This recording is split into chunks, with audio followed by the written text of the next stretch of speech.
Nom du Père, du Fils et du Saint-Esprit, ainsi soit-il. Venez, Esprit Saint, remplissez le cœur de vos fidèles et allumez en eux le feu de votre amour. Envoyez votre Esprit, Seigneur, ce pain de création nouvelle. Prions Dieu qui avez daigné envoyer votre Esprit sur ce monde ému par ce même Esprit de comprendre et d'aimer ce qui est bien, de jouir sans cesse ces divines consolations par le même Jésus-Christ notre Seigneur. Ainsi soit-il. Je vous salue Marie, pleine de grâce, le Seigneur est avec vous. Vous êtes bénie entre toutes les femmes et Jésus, le fruit de vos entrailles, est béni. Sainte Marie, Mère de Dieu, priez pour nous pécheurs, maintenant et à l'heure de notre mort, ainsi soit-il. Saint ange gardien, Veillez sur nous. Saint Pédis, Priez pour nous. Saint Joseph, Priez pour nous. Saint Thomas d'Aquin, Priez pour nous. Saint-Esprit.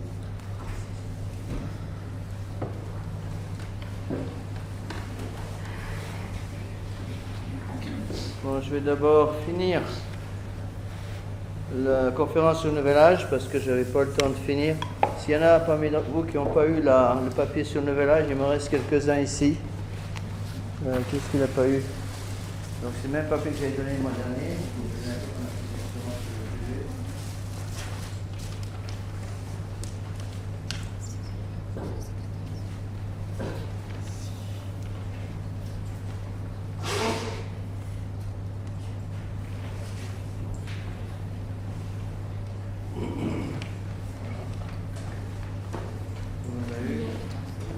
C'est le numéro 14, oui, c'est la même.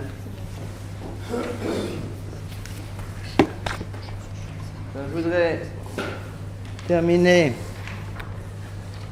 donc ce que je disais sur le Nouvel Âge. Rappelez-vous qu'il est absolument impossible d'expliquer ce qu'est le Nouvel Âge, même en 4 heures. Il faut comprendre une chose qui est très importante, c'est que toutes ces organisations, il y en a des milliers, toutes ces organisations plus ou moins maçonniques, toutes plus ou moins antichrétiennes, c'est comme une nébuleuse. Bon. Et on dit, et c'est très vrai, que ça marche comme le système des vases communicants. C'est-à-dire que, en fait, elles sont toutes interdépendantes, et toutes ces organisations maçonniques ont des rouages qui mêlent les associations les unes aux autres. Ce qui fait que vous allez retrouver un certain nombre de noms, des noms clés, qu'on va retrouver dans pratiquement toutes ces associations. Bon. On dit, et c'est une bonne formule, que c'est le même chef d'orchestre qui dirige tous les instruments. Bon.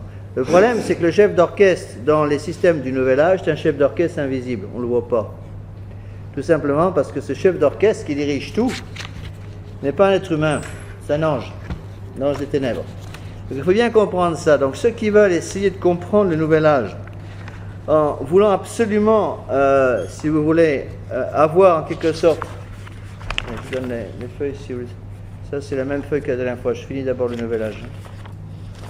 Une. Donc ceux qui veulent essayer de comprendre le système du Nouvel Âge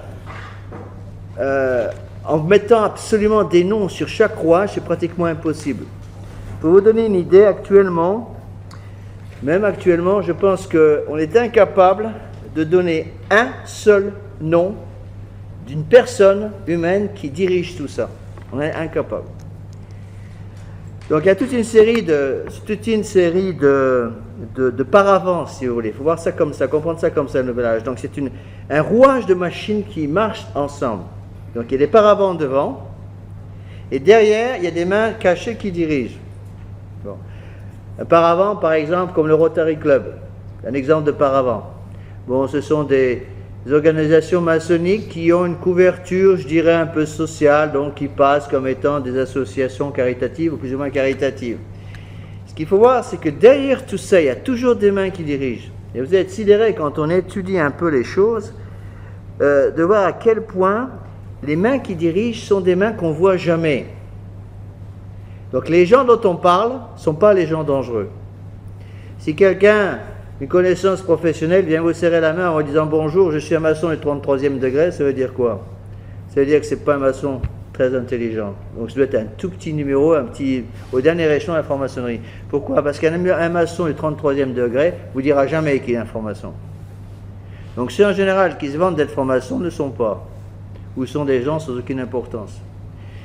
Alors, prenez la feuille, si vous l'avez, du Nouvel Âge, à la page 3, parce que je n'ai pas terminé. J'ai fait ça à toute vitesse la dernière fois, j'ai réécouté la fin de la conférence, il faut que je reprenne un peu ça. Donc, ce que je veux faire aujourd'hui, c'est expliquer le dernier point qui est capital de la feuille sur les Nouvel Âge, donc la lettre numéro 14, et ensuite passer une application pratique pour vous expliquer pratiquement comment ça fonctionne. Donc, pour expliquer le travail du Nouvel Âge, je pense que le mieux, c'est de prendre le texte du livre de la Genèse. C'est qu'en ce moment, au Bréviaire, on a justement ce texte-là, toute cette semaine, ce texte de la Genèse, avec l'arrivée de la Septuagésime, pour nous préparer au temps de pénitence. L'Église donne aux prêtres tous les textes de la Genèse. Donc, on a eu, au début de semaine, c'est ça depuis dimanche dernier, donc on a eu tous les textes surtout sur la chute du péché originel. Donc vous avez le texte ici, le texte qui s'applique ici est très court. Non, vous ne mourrez point, mais Dieu sait que le jour où vous mangerez du fruit de l'arbre qui est au milieu du jardin, vos yeux s'ouvriront, vous serez comme Dieu, et vous connaîtrez le bien et le mal. Bon, ça c'est quelque chose de capital à comprendre. Le démon travaille toujours avec 4 mensonges, toujours les mêmes. Et si vous voulez comprendre comment le Nouvel Âge fonctionne, il faut bien comprendre les 4 mensonges.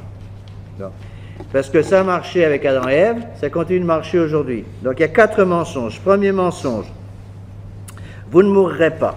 Deuxième mensonge, vos yeux s'ouvriront. Troisième mensonge, vous serez comme des dieux. Quatrième mensonge, vous connaîtrez le bien et le mal.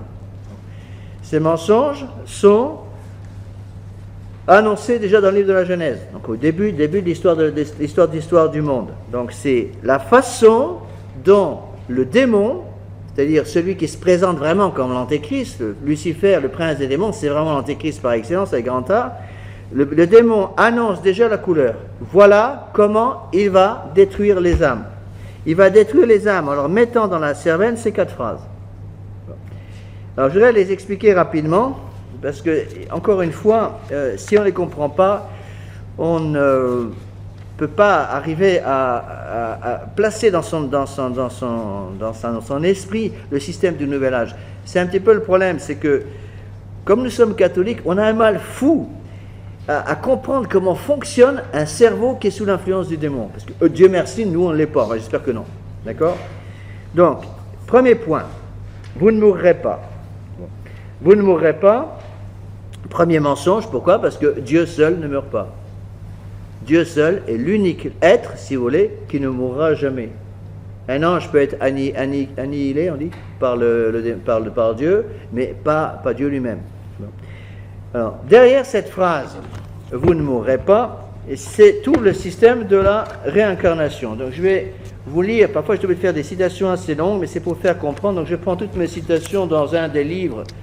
Je ne dis pas que c'est l'unique livre, mais à ma connaissance en tout cas, c'est mon point de vue, je peux me tromper, c'est à mon avis le meilleur livre sur le sujet. Sur le sujet de la franc-maçonnerie, il s'appelle Maçonnerie secte secrète. La côté cachée de l'histoire, c'était publié par le Courrier de Rome en 1998. Donc c'est un livre assez ancien, publié sous le titre d'Epiphanius, sous le nom d'Epiphanius. Epiphanius, c'est un prête-nom. En fait, le vrai nom d'Epiphanius, c'est le professeur Paolo Taufer, qui est un Italien, qui est certainement un des historiens les plus connus de la franc-maçonnerie. Donc il connaît très bien les rouages franc-maçonniques. Alors c'est un énorme pavé qui fait 700 pages ou pas loin, avec une liste de noms très importante, une liste aussi de livres, d'ouvrages à étudier. Je ne dis pas qu'il y a tout, mais c'est en quelque sorte un dictionnaire qui résume toutes ces doctrines, avec un regard chrétien. Paolo Taufer est un de nos fidèles. Bon, enfin fidèle de la tradition. Donc voilà ce qu'il dit sur la citation qu'il a concernant la réincarnation. Donc ça, c'est une explication qui a été publiée par nos ennemis. Ça a été publié par un journal de la communauté gnostique de Florence en 1973. La réincarnation, dit ce journal, donc qui, encore une fois, les gnostiques, la gnose, c'est une partie de la franc-maçonnerie, d'accord? Donc c'est les ennemis de l'Église. La réincarnation dans cette période d'éclipse chrétienne est une des ancres auxquelles s'accrochent des groupes toujours plus nombreux de personnes désorientées comme des brebis sans pasteur, par un écuménisme qui vide la foi de son essence et le place sur le plan d'une philosophie quelconque qui nie même l'âme et sa transcendance. Les enquêtes indiquent qu'un citoyen britannique sur 3, un Suisse sur 4, un Italien sur 5 parmi les personnes qui se déclarent comme chrétiennes croient en la réincarnation. La réincarnation n'est pourtant pas seulement une croyance médiocre qui répond à certaines aspirations des hommes d'aujourd'hui. Écoutez bien, la réincarnation est un enseignement destiné à diluer dans l'esprit des adeptes le sens de la responsabilité et à dépersonnaliser l'homme, qui se convainc que ce n'est plus lui qui agit, mais un autre être dont il représente la réincarnation. Dans cette perspective, ces actes perdent une quelconque valeur morale, du moment qu'ils ne le concernent plus en tant que personne, mais qu'ils rentrent dans une succession de cycles qu'il ne lui est pas donné de contrôler avant de se dissoudre dans le néant gnostique. On nie ainsi toute moralité et tout libre arbitre. On va dire c'est du charabia. C'est pas du tout du charabia, c'est très clair. Donc, avec le système de la réincarnation, vous savez ce que c'est que la réincarnation? Carnis en latin, ça veut dire la chair. Donc, réincarnation, ça veut dire qu'après la vie de l'homme sur la terre, il y a un nouveau cycle de vie qui recommence. Bon, à la base, c'est une idée bouddhiste, ou plus exactement hindouiste. C'est plutôt l'hindouisme que le bouddhisme. Les hindous croient en la réincarnation. Donc, ils appellent ça le karma. C'est-à-dire que pour eux, chaque homme, après sa mort, va se réincarner en fonction de la vie qu'il a eue une première fois. Il va se réincarner dans une autre personne pour continuer sa purification sur la terre. C'est la raison pour laquelle il est impossible d'éradiquer la pauvreté, par exemple, aux Indes. Pourquoi? Parce que si vous donnez une aumône à quelqu'un qui fait la manche, à un pauvre qui demande de l'aide, vous allez contre son karma. Il ne faut surtout pas l'aider. Parce que si vous lui donnez de l'argent, vous le nourrissez, vous l'aidez, vous allez aller contre ce que les dieux ont décidé pour lui, et donc vous allez allonger son temps de souffrance. Donc il faut le laisser souffrir, et tant qu'on le laisse souffrir, on le laisse se purifier, il pourra comme ça arriver ainsi, après tout un cycle de réincarnation successive, arriver à ce qu'ils appellent le nirvana. Bon. Le nirvana, ce n'est pas du tout le paradis des chrétiens. Le nirvana, c'est un état dans lequel on n'a plus de réaction intellectuelle. C'est-à-dire, le nirvana, c'est vidé complètement, ça il faut bien comprendre, le nirvana des francs-maçons, le nirvana des bouddhistes, des hindouistes, pardon, le nirvana de la Nouvelle Âge, c'est vider complètement l'intelligence pour que l'intelligence ne soit plus là pour protéger l'âme. Bon. Vous avez sans doute vu ça avec, il n'y en a pas beaucoup en Europe, avec les Krishnas. Bon, les Krishnas se promènent avec des grands saris jaunes. C'est un peu des originaux. Il y en a énormément dans un pays de langue anglaise. On trouve très régulièrement dans les carrefours de New York. Et qu'est-ce qu'ils font? Ils sont toute la journée en train de répéter une mélopée. Hare Krishna. Et toute la journée, ils bredouillent comme une espèce de prière. On peut se demander pourquoi. C'est quand c'est répété des milliers de fois par jour, c'est un système de fausses prières qui a fini par déconnecter complètement l'intelligence du réel. Et au bout de plusieurs années comme ça, ils perdent l'usage de leur intelligence, leur cervelle va devenir complètement vide, et à ce moment-là, le gourou peut introduire dans un cerveau qui est devenu vide ce qu'il veut. Bon. La réincarnation, c'est ça. Bon. Donc ça, il faut bien comprendre. Donc quand le démon dit, première promesse, premier mensonge, vous ne mourrez pas. Pourquoi? Parce que vous allez vous réincarner constamment. Donc la réincarnation, c'est une nouvelle vie, vous comprenez ce que je veux dire pour eux.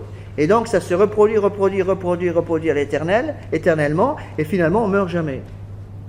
Alors ce qu'il faut bien comprendre, c'est que la réincarnation dilue dans l'esprit des adeptes le sens de la responsabilité, dépersonnalise l'homme, et donc cela va aboutir en bout de course à la destruction de toute moralité, de tout libre arbitre. La conscience va disparaître. Même des bandits, si vous voulez. Prenez par exemple, je ne sais pas moi, il y a toutes les périodes de la civilisation, même les grandes civilisations chrétiennes. Prenez le XIIIe siècle, l'âge d'or du christianisme en Europe, il y avait des bandits. Bon, il y avait des détrousseurs de grands chemins qui allaient vous tomber dessus quand vous étiez en train d'aller d'une ville à l'autre. Bon, mais il y avait une différence énorme avec le jour d'aujourd'hui, c'est quoi? C'est qu'ils savaient très bien qu'ils faisaient quelque chose de mal. Ils avaient une conscience, et cette conscience leur indiquait où est le bien et le mal. Avec le système de la réincarnation, on dépersonnalise l'homme. La conscience disparaît. La conscience, c'est comme quelque chose qui nous freine. Vous comprenez ce que je veux dire? Vous avez une tentation de faire quelque chose de mal, de voler le portefeuille du voisin, quand même une conscience qui va vous dire, même pour un païen, attention, tu fais quelque chose que tu n'as pas le droit de faire. Avec le système de la réincarnation, je viens de vous l'expliquer avec cette citation, avec le système de la réincarnation, on dépersonnalise l'homme, ce qui fait qu'au bout d'un certain temps, la conscience saute. Il n'y a plus de conscience. Donc, comme il n'y a plus de conscience, qu'est-ce que ça entraîne? Destruction de toute moralité, tout libre arbitre. Donc, plus de conscience qui vous bloque, donc le gourou peut faire n'importe quoi. Et j'ai vu ça de mes propres yeux, par exemple, au Gabon. Quand j'étais au Gabon, j'ai vu ça. Parce que j'ai prêché plusieurs retraites au Gabon, en brousse. Et j'avais été très surpris de voir, on entendait toutes les nuits, pendant que nous, on essayait plus ou moins de dormir, parce qu'on prêchait l'exercice Saint-Ignace, deux groupes. D'abord les dames, après les hommes, après j'ai prêché 5 retraites là-bas. Bon, et 2 pour les hommes, 2 pour les dames, plus 1 pour les sœurs. Et on entendait les mélopées de ces sorciers qui travaillaient toute la nuit sur les adeptes de leur religion. Et ils m'ont expliqué qu'ils les faisaient danser, mais avant de les faire danser, le gourou, le sorcier, prenait très grand soin de faire boire à tous ces adeptes. Il prenait très grand soin de leur faire prendre un breuvage qui était fait avec une espèce de coin qui s'appelle l'iboga, et si mes souvenirs sont exacts, qui est un hallucinogène. Donc il redisait ça en poudre et il faisait boire les choses. Et puis il les faisait danser pendant toute la nuit au son de tambour. Au bout d'un certain temps, tous ces gens rentraient en transe. Et après, au fur et à mesure des semaines, ils se réunissaient, je ne sais pas combien, toutes les semaines, tous les mois, ou tous les jours, et régulièrement ils se voyaient, et régulièrement ils les faisaient rentrer en transe. Et une fois qu'ils étaient en transe, le gourou, le sorcier arrivait à vider complètement leur personnalité, à tel point qu'après, pour progresser dans le système de cette fausse religion, il fallait faire quelque chose que vous demandait le gourou. Donc, la première initiation, c'était tuer un animal. Donc, tuer un animal, donc il fallait qu'il tranche le cou, en général, à une simple poule, par exemple, au début. La deuxième étape, après, c'était de tuer un ennemi. Et la troisième étape, tuer un membre de sa famille. Et quatrième étape, se tuer soi-même. Vous voyez comment le démon arrivait, en dépersonnalisant les gens, à les faire progresser, si vous voulez, en leur enlevant complètement le système du libre arbitre, le système de la conscience, il va faire n'importe quoi. C'est ça le nouvel âge. Bon. Vous avez là des explications très rapides. Donc, qu'est-ce qu'on retrouve dans la réincarnation? Le temps est un cycle perpétuel, tout est évolution. Il faut bien comprendre que réincarnation et évolution marchent ensemble. Donc, la réincarnation, premier mensonge du démon, vous ne mourrez pas, c'est la réincarnation, attention. Ça veut dire quoi? Ça veut dire que tout évolue. Si tout évolue, quelque chose qui était vrai dans telle vie devient faux dans une autre vie. Vous voyez le système? On retrouve ce principe de l'évolution dans le modernisme. Lorsque Saint Pie a voulu condamner le modernisme, il explique très bien dans l'encyclique Pascendi, qu'on étudiera un jour si Dieu veut, il explique très bien comment le modernisme part. De quoi il part? De l'immanentisme, de l'évolutionnisme et de l'agnosticisme. Mais l'évolutionnisme, c'est là. L'immanentisme, agnosticisme, évolutionnisme. Tout change. Donc, ce que l'Église enseignait il y a un siècle était bon et nécessaire il y a un siècle, mais actuellement n'est plus bon parce que les choses ont évolué. Ce qu'on vous enseigne aujourd'hui sera faux demain, parce que demain, les choses auront encore passé à un autre cycle. Vous comprenez ce que je veux dire? C'est ça qui met complètement la tête à l'envers chez tous les modernistes, le système évolutionniste. Il faut bien comprendre que le système évolutionniste détruit complètement le principe d'identité, le principe de non-contradiction. Bon, j'ai déjà un peu expliqué ça, donc je ne vais pas y revenir, sinon je ne vais jamais arriver au bout de la conférence. Donc, entre autres, le système de la réincarnation, c'est-à-dire la promesse « vous ne mourrez pas », va pousser les gens à penser que le principe de contradiction n'existe pas. Un des principes de contradiction essentiels, c'est quoi? C'est le principe de causalité.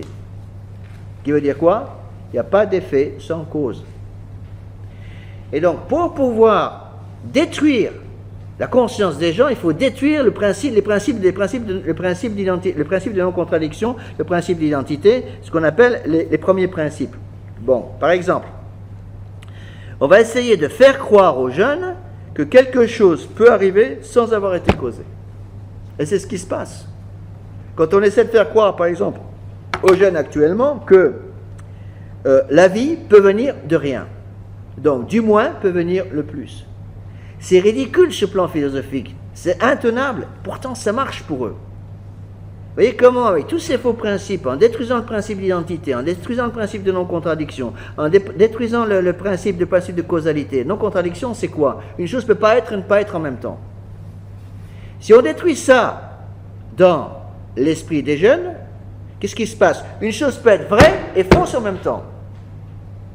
Pour un catholique, c'est impossible. Pour un athée, pour quelqu'un qui s'est fait, si vous voulez, détruire l'intelligence par le système du Nouvel Âge, c'est parfaitement possible. D'accord? La moralité devient purement donc, la fin justifie les moyens, la moralité devient purement subjective, il n'y a plus de péché ni de mal, tous les vices deviennent acceptables.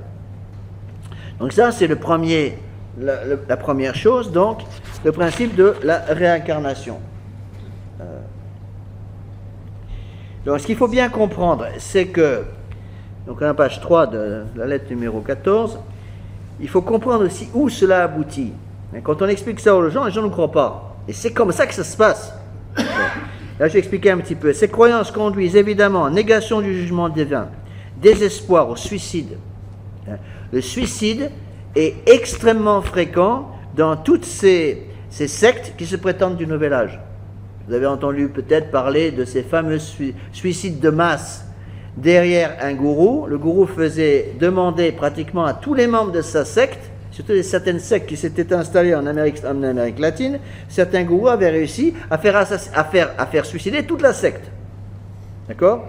Eh bien, pourquoi? Parce que c'est le but premier, n'oubliez pas que la cause non pas la cause, oui, on peut dire la cause efficiente du Nouvel Âge, c'est le démon. C'est le démon qui travaille. Bon. Le démon, qu'est-ce qu'il veut? Il veut perdre les âmes. Bon. Ce qu'il veut donc, c'est enlever l'idée de Dieu, le principe même de Dieu dans une âme, pour que l'âme fasse n'importe quoi, vive n'importe comment, et donc meure dans le péché.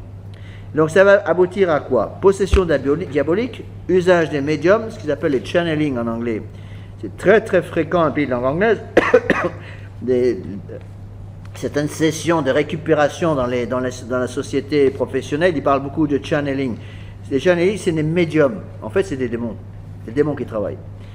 Ça passe à l'hypnose, destruction de l'usage de la raison pour aboutir au nirvana bouddhiste.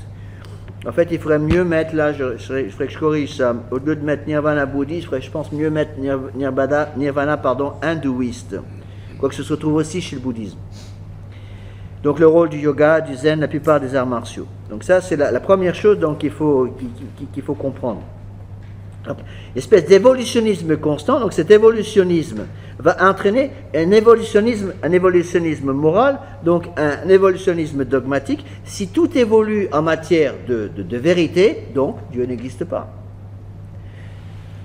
Vous voyez, ce qu'ils font actuellement, ce qui se passe en France actuellement, tout cet énorme matraquage pour détruire l'idée de famille chrétienne, ou tout simplement détruire l'idée de famille, point final. Pour détruire l'idée de famille, c'est ça qui est derrière. À quoi veulent-ils arriver? Ils veulent arriver, si vous voulez, à la destruction de la cellule de base de la société. Une fois que la cellule de base de la société est écroulée, c'est comme si les fondations s'écroulent, tout ce qui est au-dessus va s'écrouler. D'accord? Donc on retrouve cet évolutionnisme dogmatique partout. C'est-à-dire, ce qui était vrai à un temps n'est plus vrai aujourd'hui. Ce qui était moralement vrai il y a un temps n'est plus moralement vrai aujourd'hui. Donc ce qui était mauvais à telle époque, par exemple ce qui était mauvais au 19e siècle, n'est plus mauvais aujourd'hui. Pourquoi? Parce que le principe de moralité du 19e siècle et du 20e siècle, par exemple, c'était un principe de moralité qui était sous l'influence, voilà ce qu'ils disent, sous l'influence de l'âge du poisson. L'âge du poisson, c'est l'âge. Le poisson, c'est le signe de reconnaissance des chrétiens. J'ai déjà expliqué ça. Pourquoi? Parce que dans les premiers siècles du christianisme, pour éviter les persécutions, les chrétiens signaient avec le signe du poisson. Pourquoi? Parce qu'en grec, ictus, le mot poisson en ictus, c'est les premières lettres des mots en grec qui veulent dire Jésus, fils de Dieu, sauveur.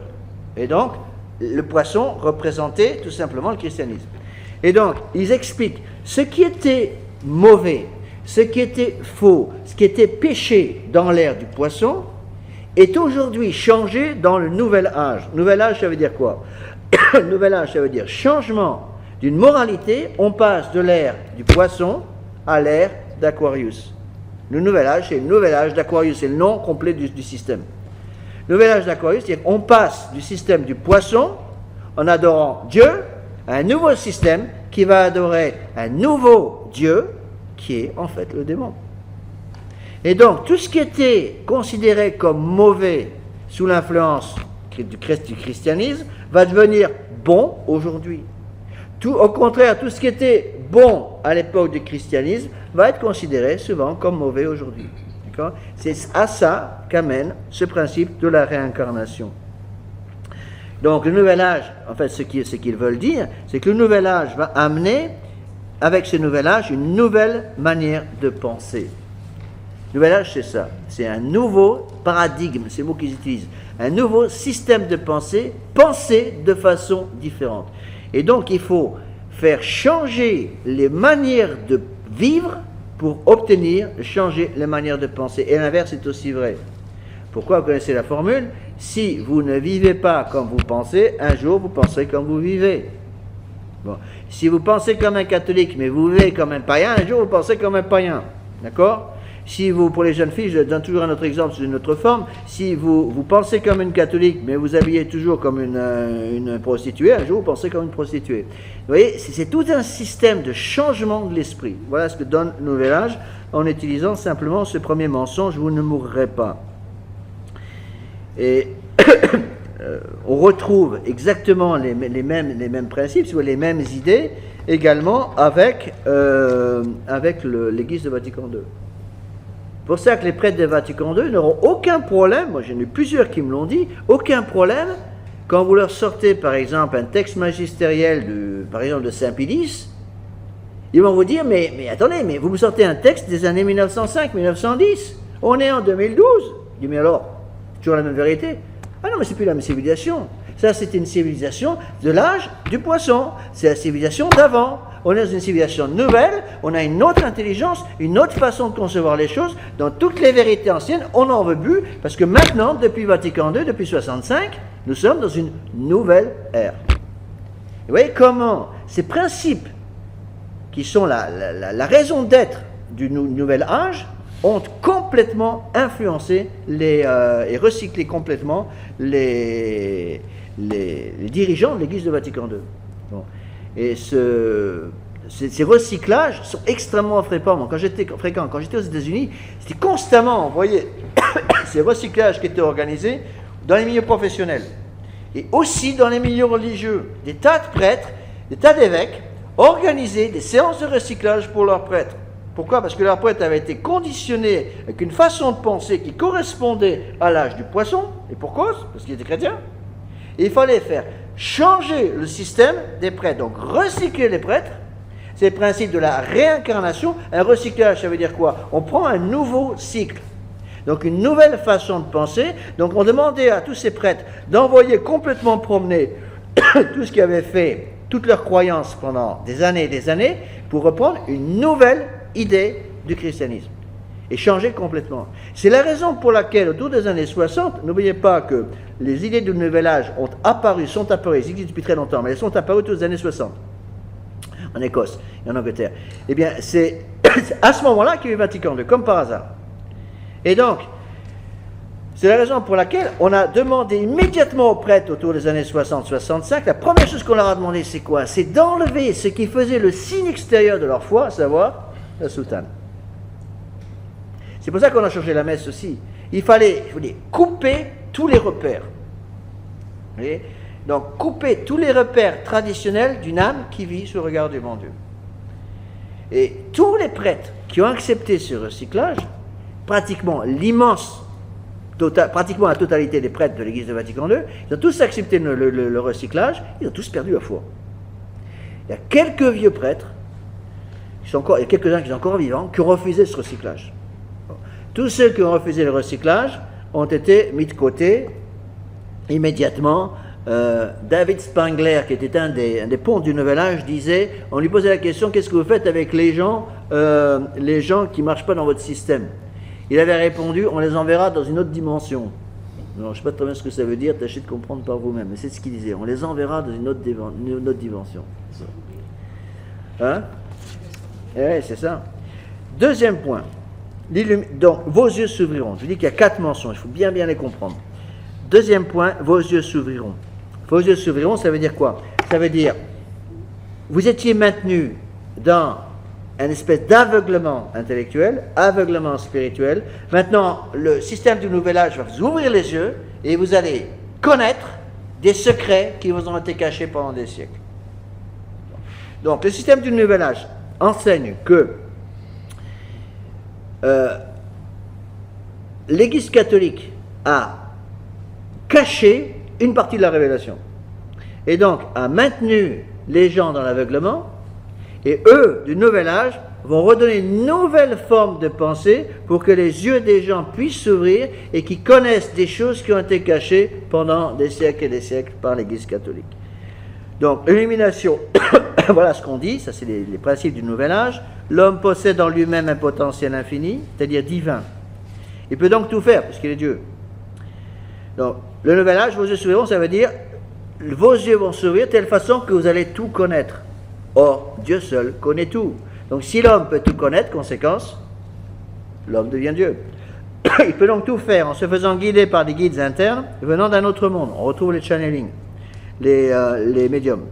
Et d'une autre conscience. Il suffit d'accepter ce contrôle pour avoir accès à un pouvoir fantastique sur soi-même et sur les autres. Donc, voilà ce que disent les gens du Nouvel Âge. Laissez-moi prendre le contrôle de votre âme, le contrôle de votre intelligence, et vous allez participer à une connaissance qu'on vous a cachée pendant des siècles. Vous voyez?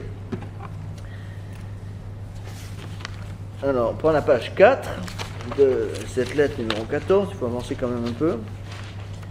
Donc, à quoi conduit ce principe de l'illumination? Vos yeux s'ouvriront. Ces croyances conduisent à l'esprit d'indépendance, aux drogues, au rock'n'roll, aux méditations, aux visualisations transcendantales, aux horoscopes, à la psychothérapie, à la psychanalyse. Bon. Psychanalyse, par exemple, c'est typique de ce système. C'est Sigmund Freud qui avait monté ça. Qu'est-ce que disent les psychanalystes? Ils disent, voilà, quand quelqu'un se présente à eux, un pauvre client du psychanalyste, qu'est-ce qu'il va dire un psychanalyste? Il va dire, voilà mon ami, vous dormez pas, ou vous avez des gargouilles dans l'estomac le soir, quelque chose qui ne va pas avec vous. En fait, tout simplement, c'est que vous avez toute une série de choses que vous gardez à l'intérieur de vous-même bien cachées. Pourquoi? Parce que vous avez été impressionné par des idées de l'âge du poisson qui vous disent qu'il y a des choses mauvaises en vous qu'il faut cacher très soigneusement. Mais, puisque maintenant nous sommes dans un nouvel âge, il va falloir ouvrir les portes et toutes ces choses que vous cachez bien soigneusement au fond de vous-même, il va falloir les sortir à l'extérieur. Bon. Toutes ces choses qu'on cache soigneusement, c'est quoi? C'est le péché. On dévoile simplement, avec peur et tremblement, au confessionnal, sachant qu'on est protégé par le secret de confession. Bon, avec le système du Nouvel Âge, qu'est-ce qui se passe? Freud va dire, Freud suit le système du Nouvel Âge, vous allez prendre toutes ces choses qui sont considérées, qui ont été considérées au temps du règne du poisson comme des choses mauvaises. Vous allez maintenant les sortir et on va vous expliquer que ces choses en fait ne sont pas mauvaises mais parfaitement naturelles à l'homme. L'exemple typique de ce système d'illumination, c'est-à-dire de nouvelles connaissances, on le voit très bien avec un mot d'ordre qui a été donné autour des années 2000, 1990-2000 aux États-Unis. Il y a un mot d'ordre qui est apparu sur des tas de journaux. Le mot d'ordre, c'était celui-là. C'est ça qu'on trouvait dans les journaux. Get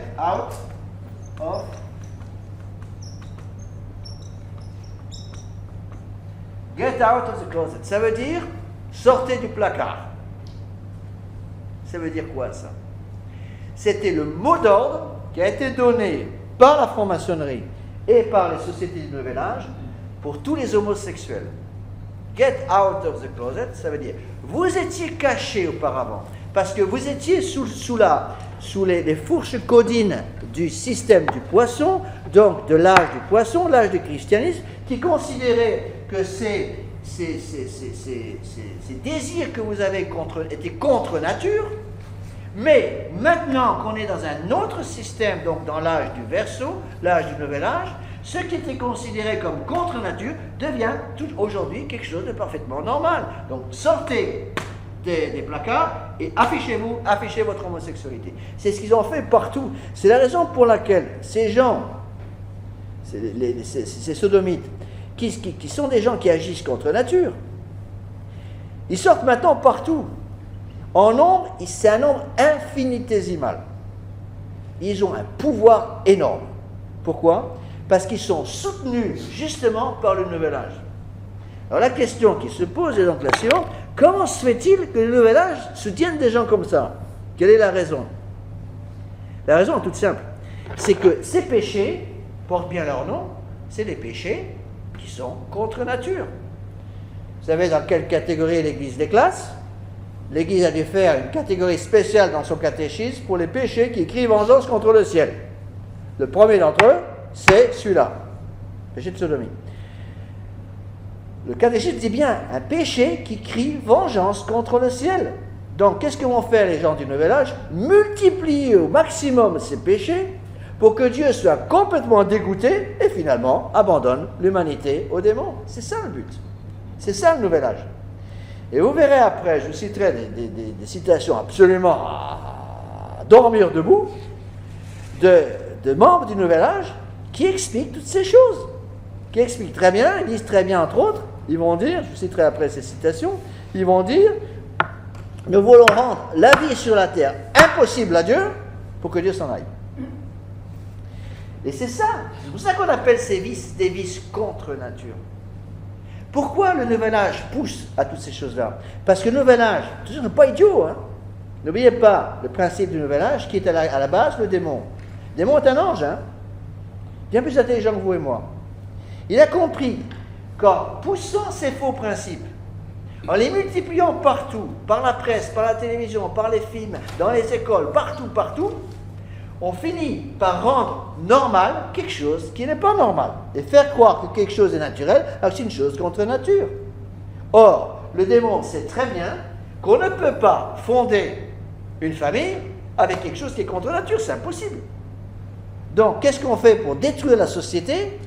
On va donc pousser aux lois, à toutes ces lois qui vont favoriser la contre-nature pour que la racine même de la société s'écroule. Et ça, c'est le Nouvel Âge. Et vous voyez très bien comment ça correspond aujourd'hui à toutes ces lois qui passent partout. Et on voit bien que c'est un ordre qui vient d'en haut. Pourquoi? Ces mêmes lois passent dans tous les pays. Comme par hasard, en ce moment, il y a les mêmes lois aux États-Unis. Vous allez en Australie, il y a les mêmes lois partout. Parfois, il y a un certain temps de retard, mais les mêmes lois qui passent en France, vous pouvez être sûr qu'elles passent après.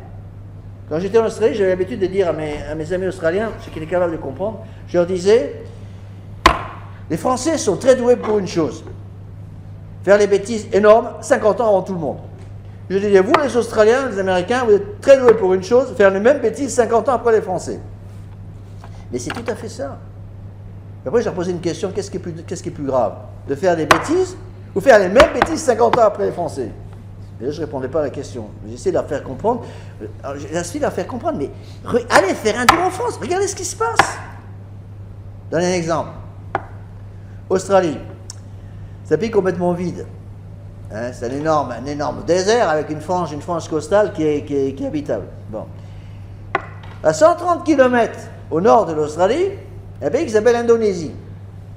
En Indonésie, vous avez la petite bagatelle de 230 millions de musulmans. 230 millions de musulmans. Il n'y a plus de musulmans en en Indonésie, que dans tout le Moyen-Orient combiné. Ils sont à 130 km des côtes australiennes. Pointe York, une pointe qui monte dans le Pacifique au nord de l'Australie. En plus, il n'y a personne dans ce coin-là. Les Australiens disent en riant, ce n'est pas tellement à rire, mais c'est comme ça qu'ils disent. Ils disent, mais de toute façon, s'il y a 300-400 000 musulmans qui débarquent là-bas, d'Indonésie, qui vont au nord de l'Australie, sur la pointe nord-est de l'Australie, on mettra 6 mois, ça peut voir qu'ils sont là. Mais c'est vrai, et qu'est-ce qui se passe? On voit en même temps l'Australie, la même chose en Nouvelle-Zélande, multiplication des mosquées, multiplication des centres anglo-islamiques, multiplication des centres multiraciaux pour mélanger toutes ces races. Tout ça pour dire aux gens, il n'y a pas de danger, vous pouvez accepter l'islam. Or, l'islam a aussi quelque chose qui est contre nature. Pourquoi le démon pousse tant contre l'islam? Le démon pousse actuellement, c'est clair, l'islam et l'homosexualité. Quel est le point commun entre les deux? Je peux répondre à cette question. Hein? Ils sont opposés? Non, c'est pas ça le point commun. Le point commun entre les deux, c'est que tous les deux prêchent une contre-nature. Les sodomites prêchent une contre-nature d'ordre physique, mais l'islam aussi. Quelle est la partie contre-nature dans l'islam? La polygamie. L'islam est intrinsèquement uni à la polygamie. L'esclavage de la femme, multiplication des femmes, donc plusieurs femmes pour un seul homme. Le démon sait très bien que la polygamie détruit également la famille, comme l'homosexualité détruit la famille. Et donc on pousse sur toutes les choses, sur tous les éléments qui détruisent la famille. Bon, on peut donner des tas d'exemples comme ça, ce sont simplement des exemples, mais je pense que ce sont des exemples qui sont très importants à comprendre. Une fois que vous avez compris ça, vous comprenez beaucoup de choses. Et comprendre après certaines des citations que je vous ai préparées. Donc, ces croyances, donc j'ai déjà expliqué. Troisième, on avance parce que sinon on n'arrivera jamais au bout.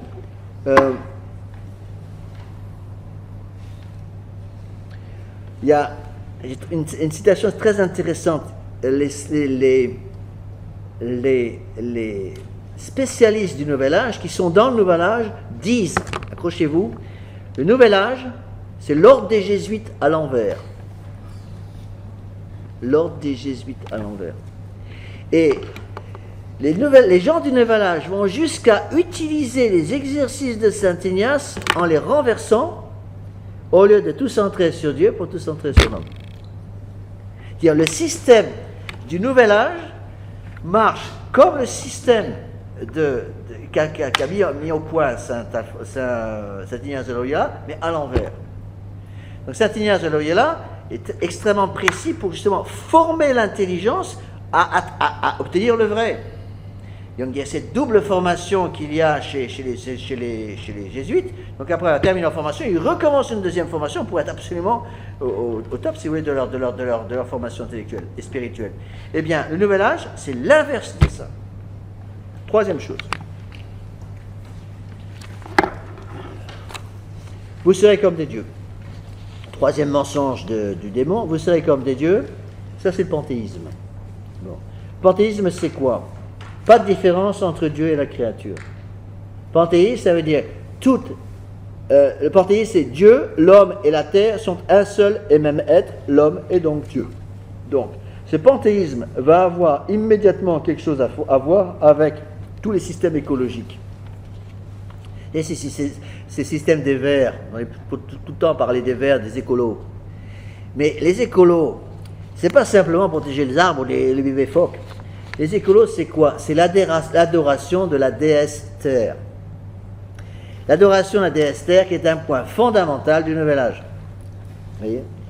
Le panthéisme nie toute distinction entre les créatures et le Créateur. La matière devient pure illusion. Dieu est une force impersonnelle. Ça veut dire quoi? Ça veut dire que puisque le panthéisme fait qu'il n'y a plus de distinction entre le Créateur et la créature, donc toutes les créatures deviennent Dieu.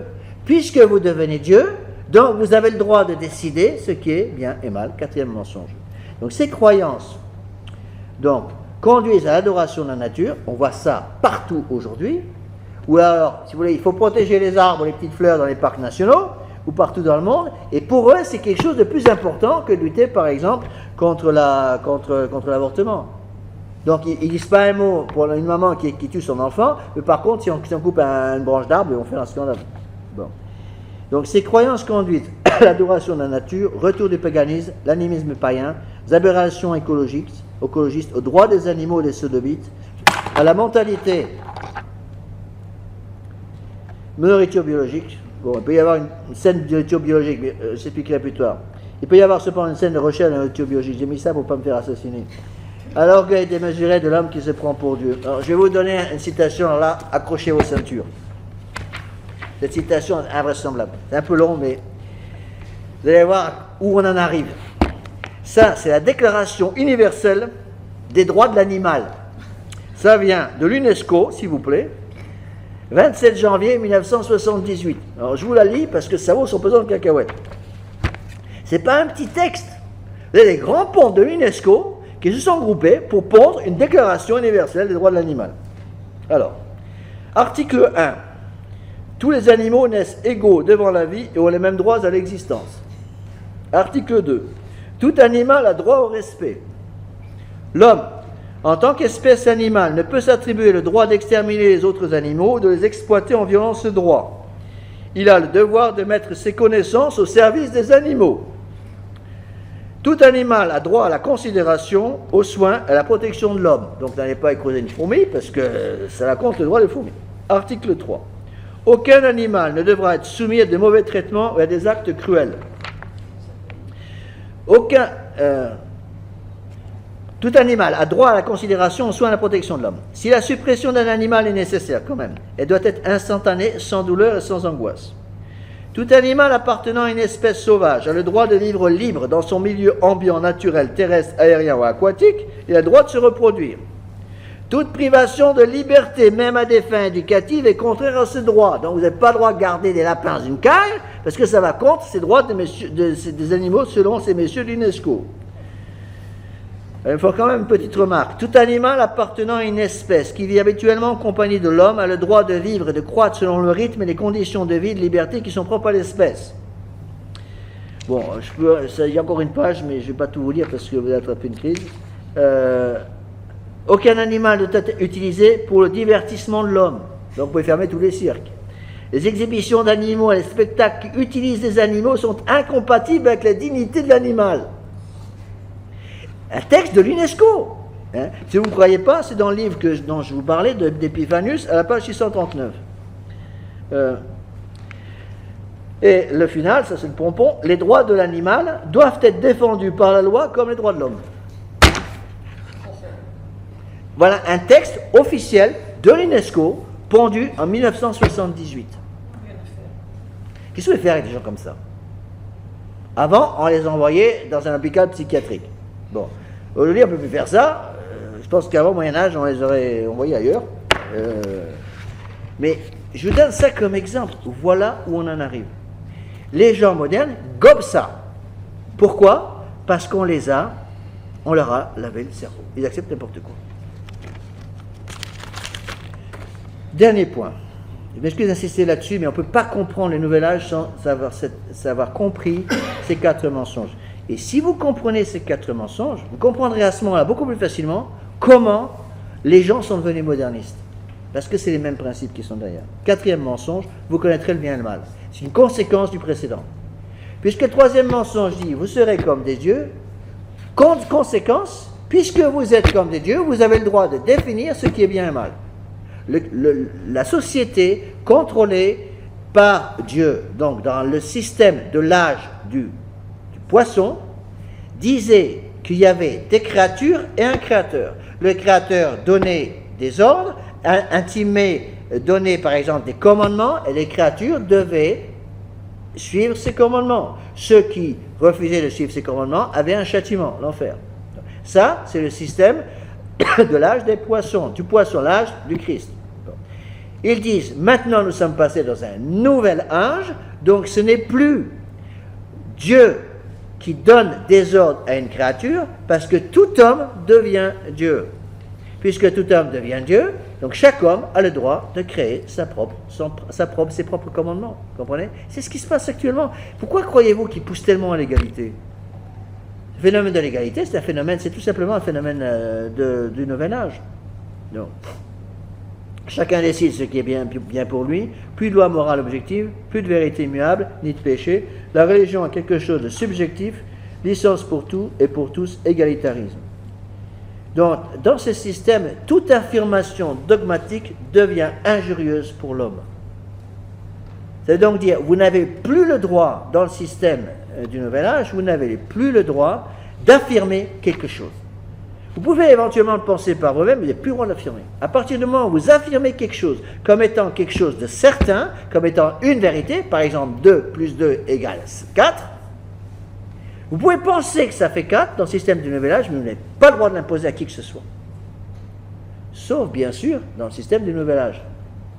Parce que dans le système du nouvel âge, ceux qui n'acceptent pas le système sont immédiatement mis sur la loi de garage.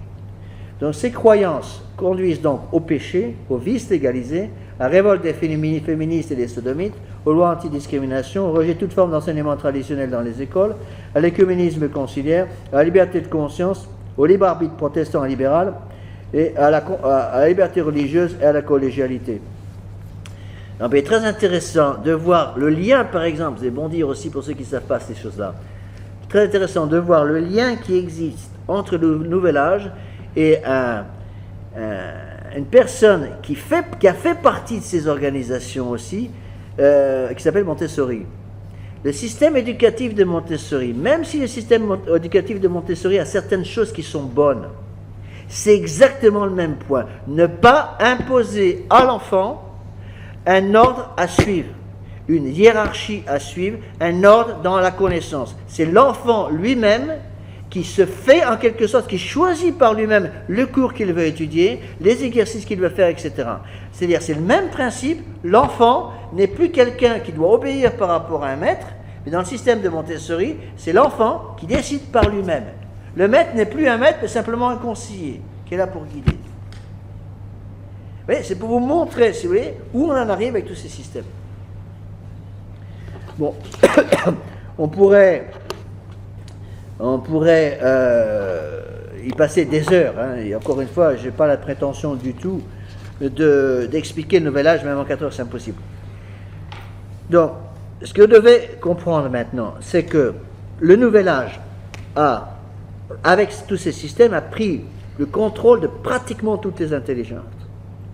Et donc, il est capital pour nous, catholiques, de former notre intelligence pour nous protéger de toutes ces choses du nouvel âge. Donc, pour obtenir ceci, le nouvel âge va travailler afin de contrôler 3 choses. Il faut bien le savoir. Le nouvel âge veut contrôler impérativement 3 choses: les banques, l'enseignement, la presse. Donc, si le système du nouvel âge, peut contrôler les banques, c'est-à-dire l'argent, le système financier, la presse et les écoles, donc l'enseignement, les banques et la presse, il contrôle toutes les hommes. Et c'est exactement ce qui se passe. C'est la raison pour laquelle les gens du nouvel âge et tous ceux qui suivent les philosophies du nouvel âge veulent absolument avoir ce contrôle bancaire, ce contrôle des écoles, ce contrôle de la presse, afin d'arriver à un gouvernement mondial qui puisse tout contrôler. Et le gouvernement mondial, pour eux, n'est absolument pas possible, pas pensable, sans un contrôle de la presse, des écoles et des banques par une seule personne, par un seul système. Ceci vous aide à comprendre que les gens qui dirigent toutes ces nébuleuses, encore des sociétés de ce genre, des sociétés qui prêchent toutes ces doctrines que je viens de vous expliquer, qu'on groupe sous le nom de Nouvel Âge, n'oubliez pas que le Nouvel Âge, ce n'est pas le nom d'une organisation, attention. C'est un état d'esprit. Hein? Les gens du Nouvel Âge insistent beaucoup là-dessus. Si vous demandez à chercher une association qui s'appelle l'Association du Nouvel Âge, ça n'existe pas.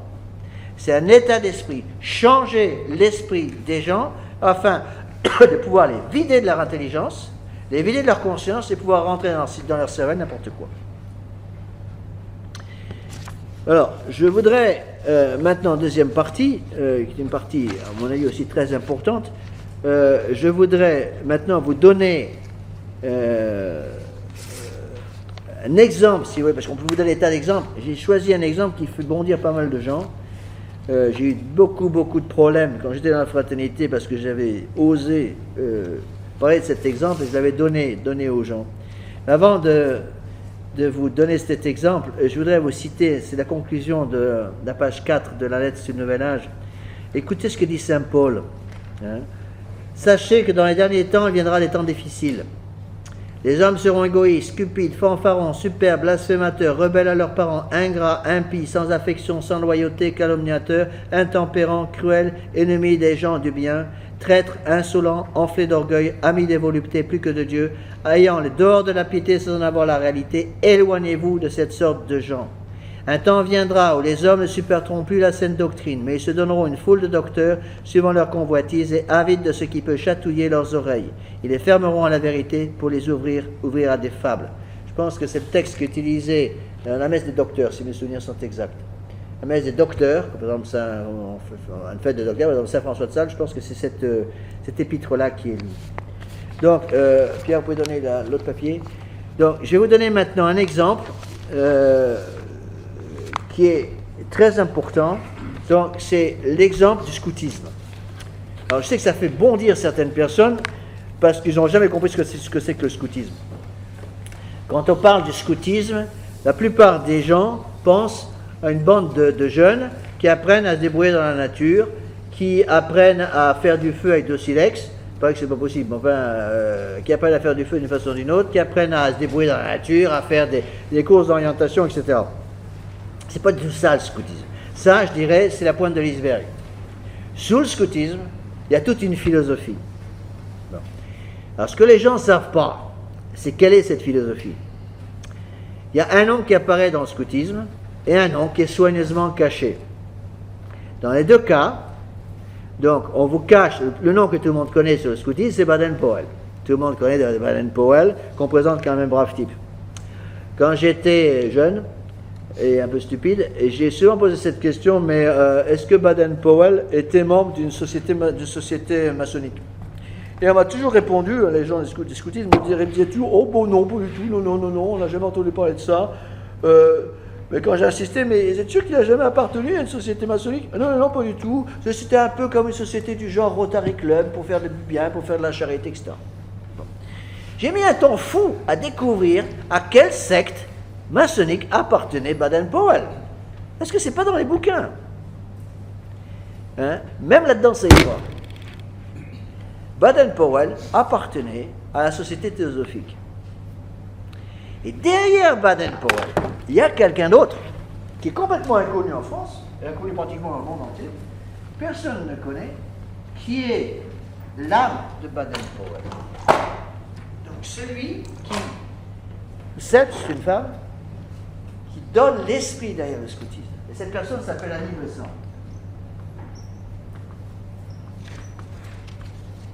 Il faut que quelqu'un se laisse.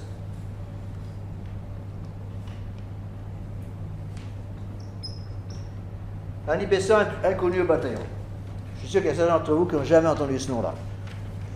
Vous allez là-dedans, regardez Annie Besant, beaucoup d'articles sur Annie Besant, parce que là, il en parle énormément. Il ne cite pas Baden-Powell, il cite Annie Besant. En fait, Annie Besant est celle qui était derrière, la main cachée qui dirigeait Baden-Powell. Il faut bien comprendre. Baden-Powell était lui-même membre de l'organisation patronnée par Annie Besant. Annie Besant est celle qui a pris le gouvernement de la Société théosophique, c'est le nom de cette société,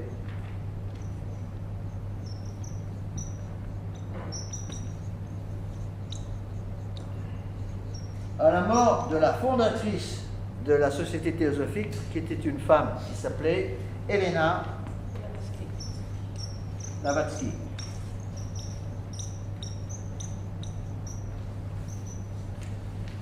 C'est I ou Y. Par le plus grand des hasards, il se trouve qu'Elena Blavatsky était juive. Je ne sais pas rien, c'est comme ça. Bon. Elena Blavatsky est une juive d'origine russe qui avait migré aux États-Unis. Elena Blavatsky est la fondatrice de la Société théosophique. Ensuite, la Société théosophique, à la mort d'Elena Blavatsky, a continué, a été dirigée par Annie Besant. dans la société théosophique, sous les ordres d'Annie Besant, Baden-Powell. Donc ça, il faut commencer par le savoir. Alors, est-ce que c'est tout ça? Je voudrais vous citer certaines, pour vous montrer un peu le genre de femme, quoi.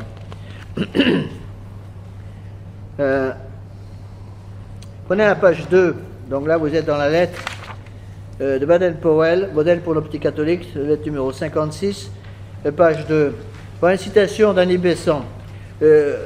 J'ai toutes les références des citations. Il y a quelqu'un qui m'a envoyé un mail hier, avant-hier, un message, demandant la citation. Il ne croyait pas une des citations que j'avais citées. Justement, c'est une citation d'Annie Besant. Et je lui ai envoyé la référence.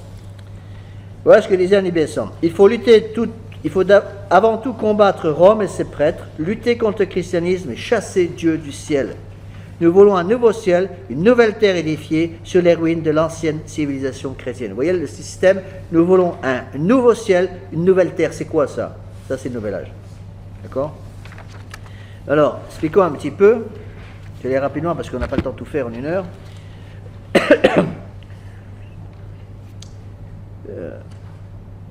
Si vous voulez, le démon utilise des instruments.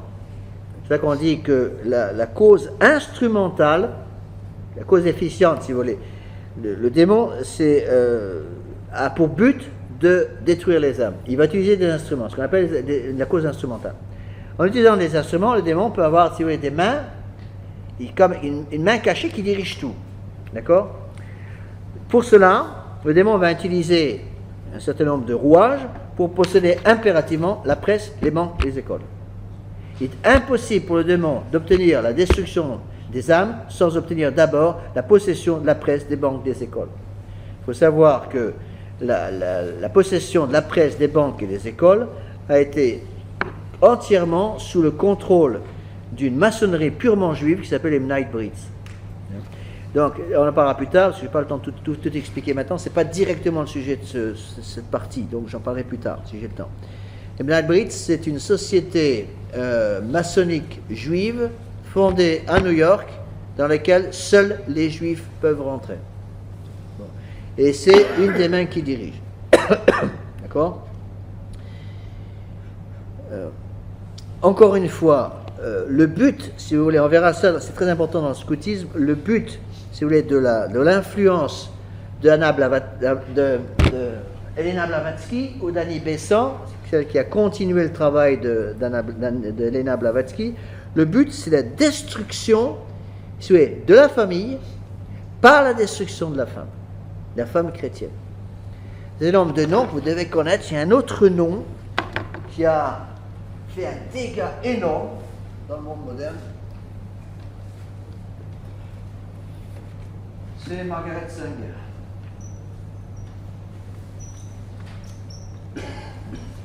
Important de voir, ce sont tous des femmes. Pourquoi? Parce que les femmes sont capables du meilleur et du pire. Quand une femme ne fait plus son travail voulu par Dieu, elle va faire le contraire de son travail. Et une femme qui perd la foi et qui utilise son intelligence et son sixième sens que Dieu a donné aux femmes, va faire beaucoup plus de mal qu'un homme qui perd la foi. Margaret Sanger, vous savez quelle est l'association créée par Margaret Sanger? Qu'est-ce qui peut répondre à cette question? Féminisme. Hein? Féminisme. Non, il y a une association spéciale. Hein? Planning familial. Planning familial, exact. Planning familial, c'est Margaret Sanger. Bon. Cette Margaret Sanger a été utilisée par le Nouvel Âge, et par toutes ces idées que je vous ai expliquées, pour introduire dans la femme chrétienne la mentalité contraceptive. C'est elle qui a fait ce boulot. Donc Margaret Sanger a tout utilisé, commencé par son physique. Une femme extrêmement belle, mariée à un millionnaire, qui a utilisé ses richesses pour faire rentrer dans l'esprit des femmes la mentalité contraceptive, c'est-à-dire la mentalité qui allait détruire la volonté d'une jeune femme de devenir mère. Le bon Dieu a mis dans la femme quelque chose qu'il n'a pas mis dans l'homme, à savoir la volonté de devenir mère. Dans le cadre du mariage chrétien, c'est ce que le bon Dieu a voulu. Donc, par le planning familial, il fallait détruire cet esprit maternel et transformer la femme pour que la femme ne soit plus la cellule de base de la société et la cellule de base de la famille. Transformant la femme par la mentalité contraceptive, on allait donc introduire des femmes qui ne voulaient plus être mères. Et il y a une citation qui dit que la femme chrétienne veut maintenant présente, m'excuse du terme, c'est un peu vulgaire, un produit dont plus personne ne veut. Et ce produit que la femme chrétienne veut présenter, c'est quoi? C'est l'enfant. Et donc, il fallait introduire à l'intérieur des âmes le principe de la mentalité contraceptive, donc la contraception et surtout l'avortement. Et c'est Margaret Sanger, américaine, qui a introduit dans la mentalité américaine ce principe de l'égalité de l'homme et de la femme pour l'accès à la contraception et pour obtenir donc deux choses, de convaincre les gens que la contraception est quelque chose de tout à fait normal, de pas un péché du tout, et convaincre les gens que l'avortement est quelque chose de tout à fait normal. Donc, système dont je vous ai déjà parlé avant, de réincarnation, on change complètement les principes. L'Église catholique vous a dit au temps de l'âge du poisson que la contraception artificielle était pécamineuse, que l'avortement était un crime. Nous vous disons dans l'âge du Verseau, dans le nouvel âge, que la contraception est une chose bonne, l'avortement est une chose bonne aussi, parce que ça va donner la liberté à la femme. Vous étiez maintenu dans l'esclavage par la société de l'âge du poisson, la société de l'âge du Verseau vous rend votre liberté. Ça, c'est le principe de Margaret Sanger. Alors, on n'en parle pas trop, c'est intéressant, c'est un détail, mais c'est assez intéressant. On ne parle pas trop de Margaret Sanger.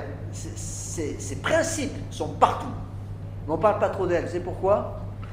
Parce que Margaret Sanger avait aussi des principes eugéniques pour l'élimination de tous les estropiés, de tous les gens dont on n'avait pas besoin sur la terre.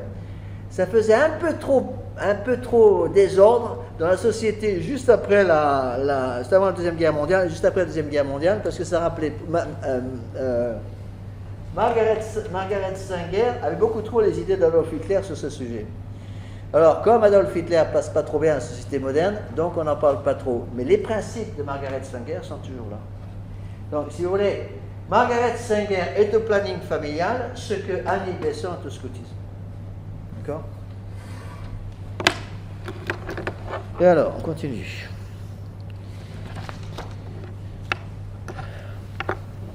Alors, attention, quand on parle de scoutisme, surtout dans la fraternité Saint-Pédis, ici j'espère un peu moins, on touche quelque chose qui est une grenade dégoupillée, littéralement. Bon. Quand j'ai publié cette lettre, j'avais préparé 2 ans à l'avance, et j'ai attendu d'être sûr d'être nommé en Nouvelle-Zélande avant de la publier. Et je l'ai publié juste avant. Je ne vous dis pas le nombre de lettres d'injures que j'ai reçues à propos de cette lettre. Très intéressant. Mais tous les scouts qui m'ont envoyé des lettres d'injures, pas un seul ne m'a dit, monsieur l'abbé, ce que vous dites est faux. Pas un seul. Ils m'ont tous dit, vous n'avez pas le droit de dire ce que vous dites. En fait, je me suis vite aperçu, c'est très intéressant, ils étaient furieux parce que je dévoilais quelque chose qui devait rester caché pour eux. Je dévoilais, si vous voulez, une chose historique. Ça, c'est pas moi qui ai inventé l'histoire, le nom d'Annie Besson ou de Margaret Sanger. Des revues spécialisées qui connaissent bien ces choses-là, vous pourrez vérifier si vous voulez, vous verrez, je vais vous citer les citations de Sanger, ça va vous aider à comprendre. Donc, qu'est-ce que je voulais dire? On touche là, si vous voulez, un point extrêmement sensible. Parce que immédiatement, les gens vont verser les larmes de crocodile en disant « Ah oui, mais vous ne vous rendez pas compte, c'est l'abbé, toutes ces bonnes cheftaines qui sont occupées de nos petits-enfants, qui ont fait des louvetis, qui ont aidé nos petits-enfants, ont fait tellement bien, etc. Il y a des tas de moyens de garder une espèce de scoutisme catholique. » Mais monsieur l'abbé, toutes ces idées du scoutisme ont été baptisées par l'influence du père Donker, du Shannon Cornett, et tous ces gens, de Père Sevin, qui ont baptisé en quelque sorte le scoutisme, et donc le scoutisme est devenu quelque chose de tout à fait correct. Le scoutisme catholique n'a plus rien à voir avec le scoutisme de Baden-Powell. Réponse à l'objection, si le scoutisme catholique n'a plus rien à voir avec le scoutisme de Baden-Powell, comment se fait-il que dans les revues scouts catholiques, entre guillemets catholique, on parle tout le temps de Baden-Powell. Quand je dis par exemple que le scoutisme, on verra ça après, que le scoutisme c'est un état d'esprit, et c'est même une spiritualité. Les gens me disent, vous n'avez pas à dire qu'il y a une spiritualité scout. Il y en a une, à tel point qu'il y a même un ordre religieux scout. Ça s'appelle la société Sainte-Croix de Riaumont. C'est un ordre religieux scout. Alors qu'on ne vienne pas de me dire que ce n'est pas une certaine spiritualité. Alors au séminaire, j'avais appris, on m'a beaucoup parlé de la société, de la spiritualité dominicaine, jésuite, carme, bénédictine, etc. Moi, j'avais parlé de la spiritualité de Baden-Powell. Et pourtant, il présente ça comme une spiritualité. Donc, ce qui est très intéressant, si vous voulez, ce que j'étudie là, c'est pas, encore une fois, la partie pratique du scoutisme, qui consiste à aider les enfants à se débrouiller dans la nature, à savoir trouver leur chemin avec les étoiles. Très bien. Ça ne me gêne pas du tout. Ce qu'il y a derrière, c'est une certaine forme de spiritualité. Et quand on étudie, c'est la spiritualité du Nouvel Âge. Alors, je vais vous donner quelques citations pour vous aider à comprendre ces choses-là. Alors, parce que j'ai des citations qui sont un peu longues, mais elles sont capitales pour vous aider à comprendre tout ça. Alors,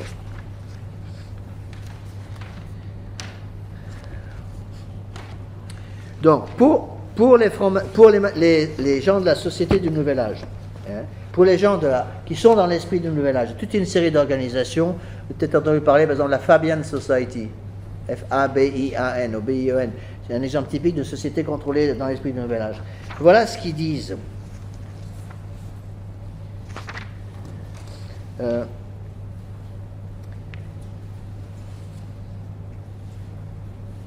Le flambeau de cette fraternité religieuse qui disposait d'excellents commanditaires est passé à la société théosophique pour laquelle le but spirituel le plus élevé est l'unification des religions.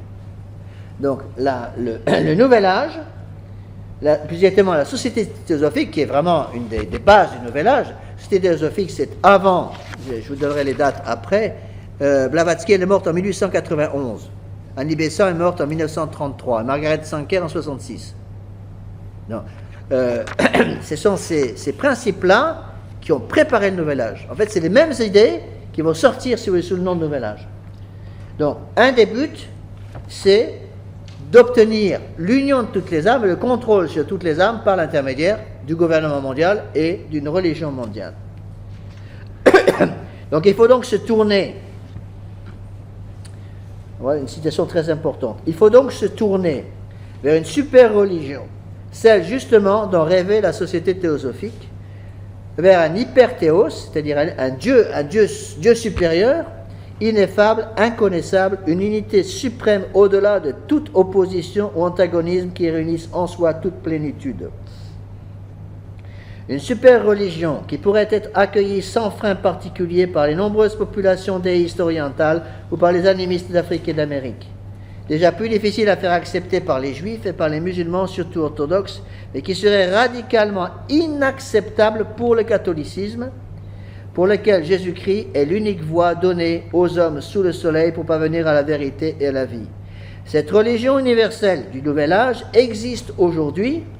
Elle est même présente depuis un certain temps parmi nous. Elle a été élaborée dans les cénacles de la société théosophique citée plus haut, et son nom est en même temps son terrain de culture, c'est le New Age, la nouvelle ère, mot à effet qui promet une vie heureuse dans l'ère à venir, à savoir l'âge du Verseau. Ces citations viennent des ennemis de l'Église. Donc,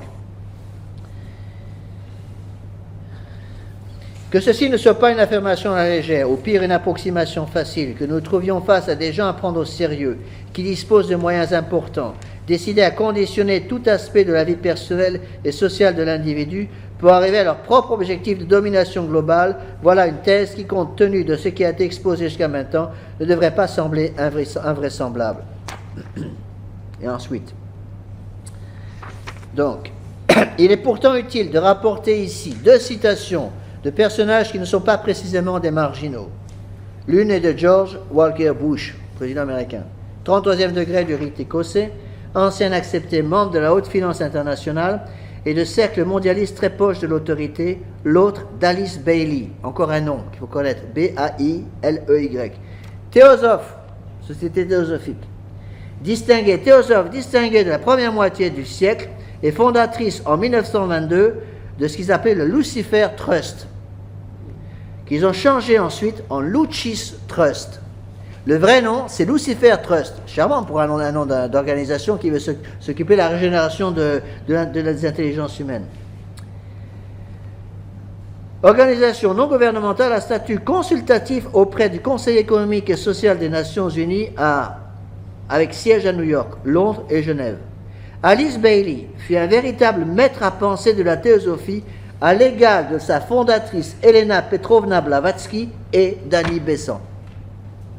Et ses pensées, transmises dans de nombreuses œuvres ésotériques, sont considérées comme de véritables mots d'ordre pour ceux qui se reconnaissent dans le mouvement du Nouvel Âge. Vous voyez, tous ces noms qui commencent à apparaître, qu'on va retrouver partout. Dans toutes les organisations du Nouvel Âge, vous retrouvez constamment ces noms-là. À savoir Alice Bailey, Elena Blavatsky, Annie Besant. C'est une autre pour vous aider à comprendre.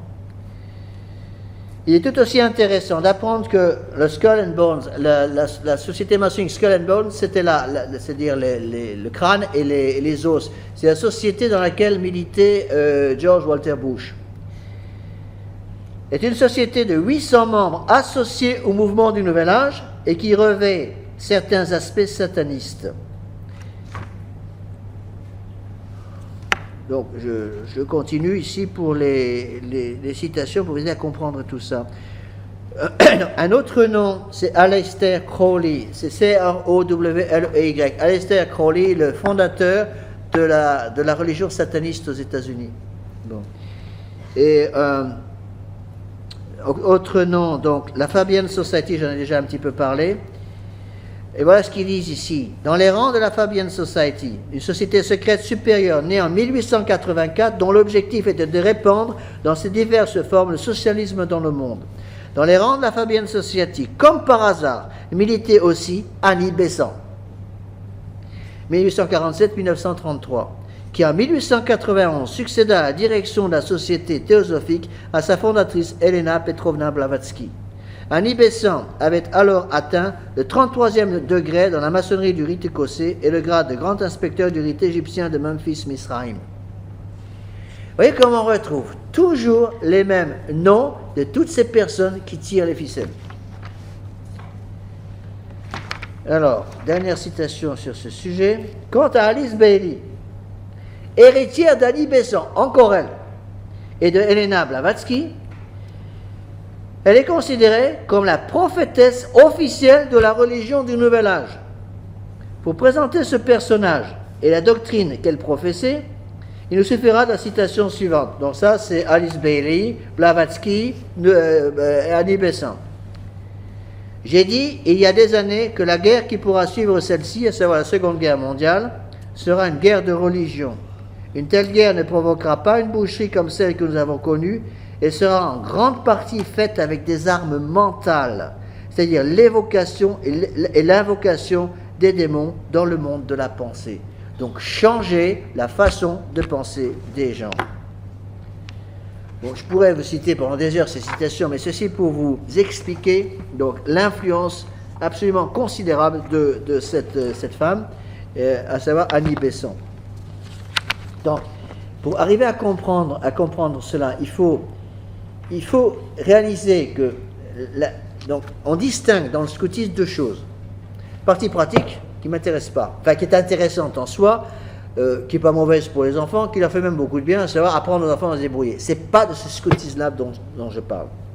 Je parle de la philosophie qui est derrière l'influence de Baden-Powell et derrière Baden-Powell, Elena Blavatsky, à savoir Elena Blavatsky, la société théosophique et surtout le rôle qu'a joué là-dedans Annie Besant. Il faut savoir que Annie Besant est celle qui a fondé le louftisme.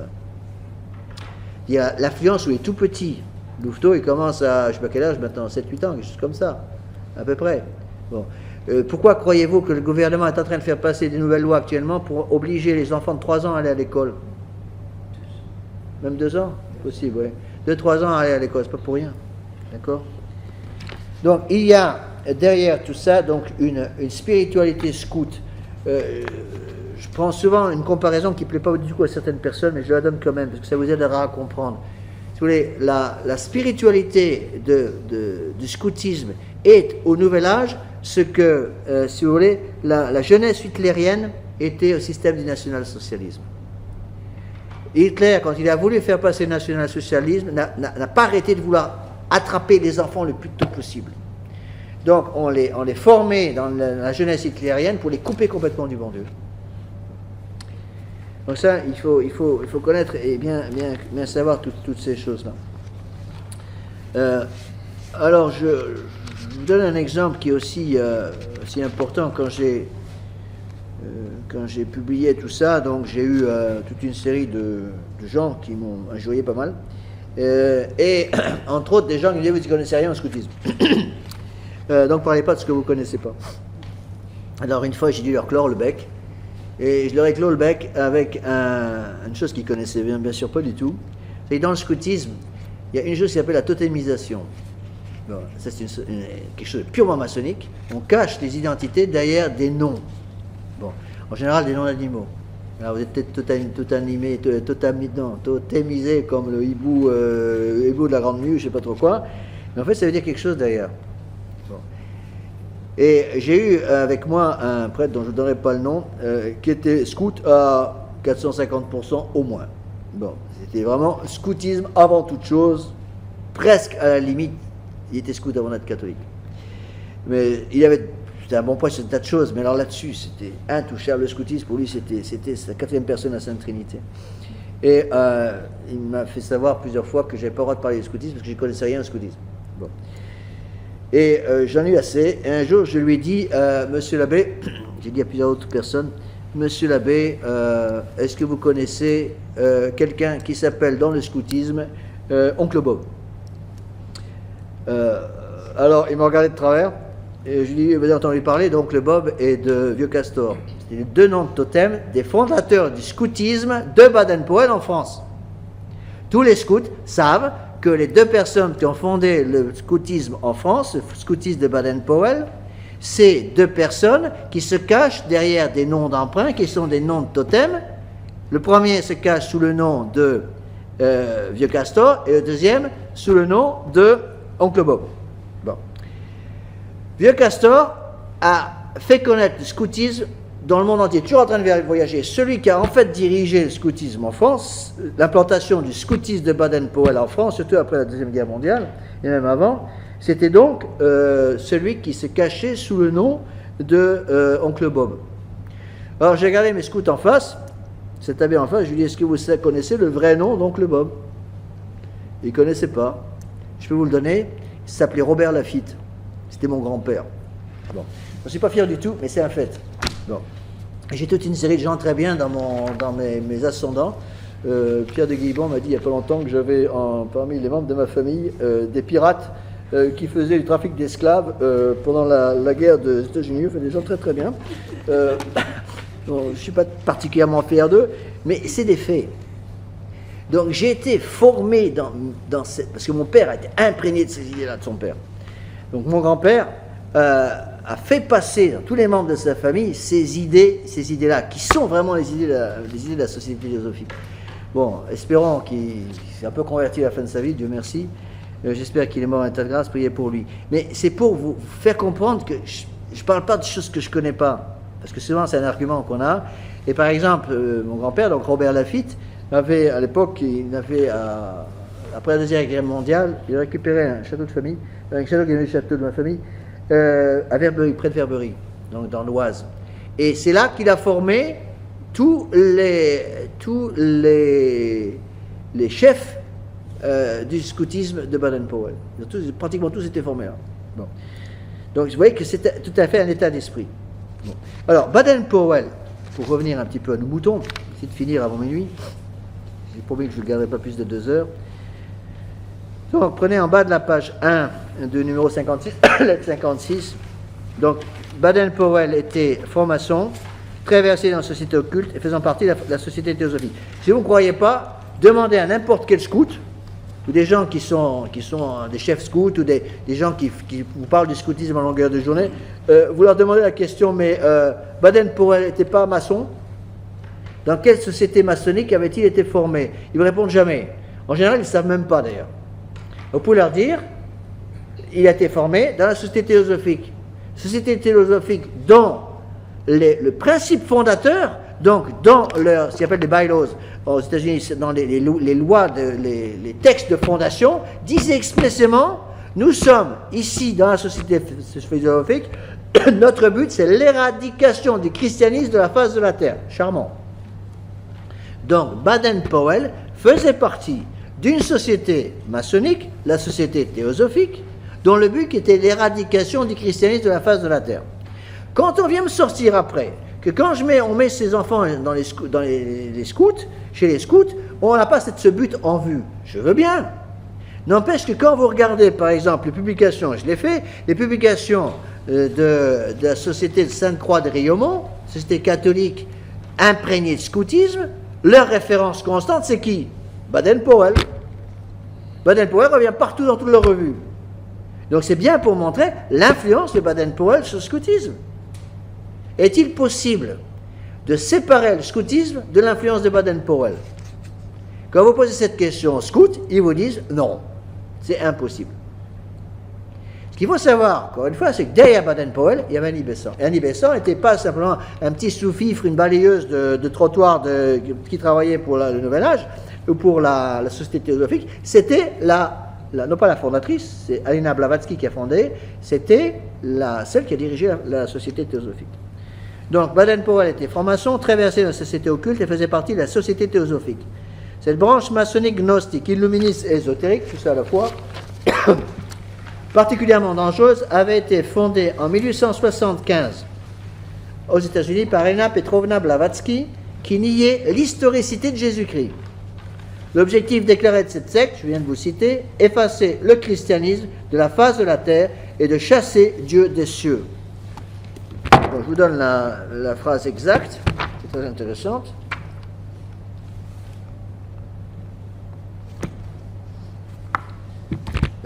D'ailleurs, ça parle de deux choses.